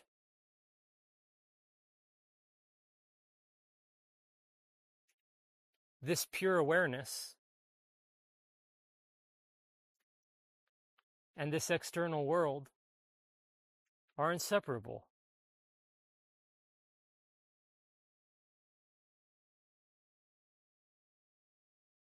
The self is all there is. The self is not the body, nor the mind, nor the ego. It is pure awareness, pure beingness.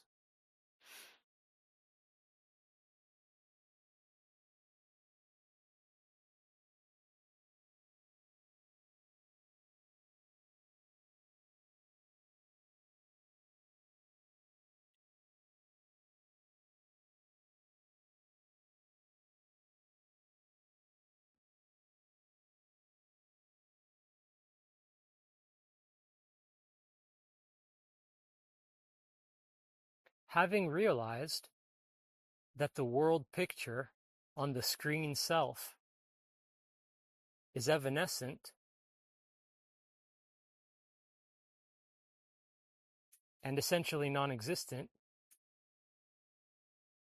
one should ever remain still and blissful in the conviction or experience of ever being the sole Brahman self only, the supreme self, which is everything and beyond.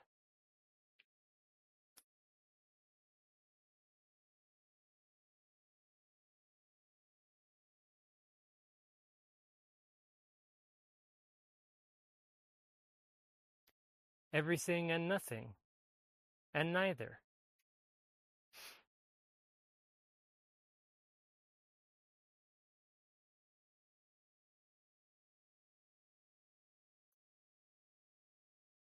Pure self.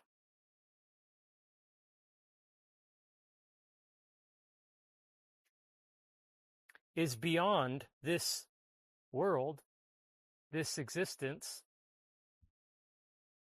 yet it's not apart from it. Everything is only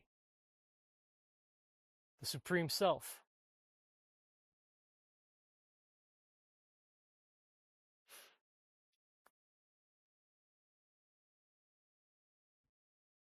This supreme state of abidance in the self, this matured state of samadhi is called sahaja nishta, a natural state.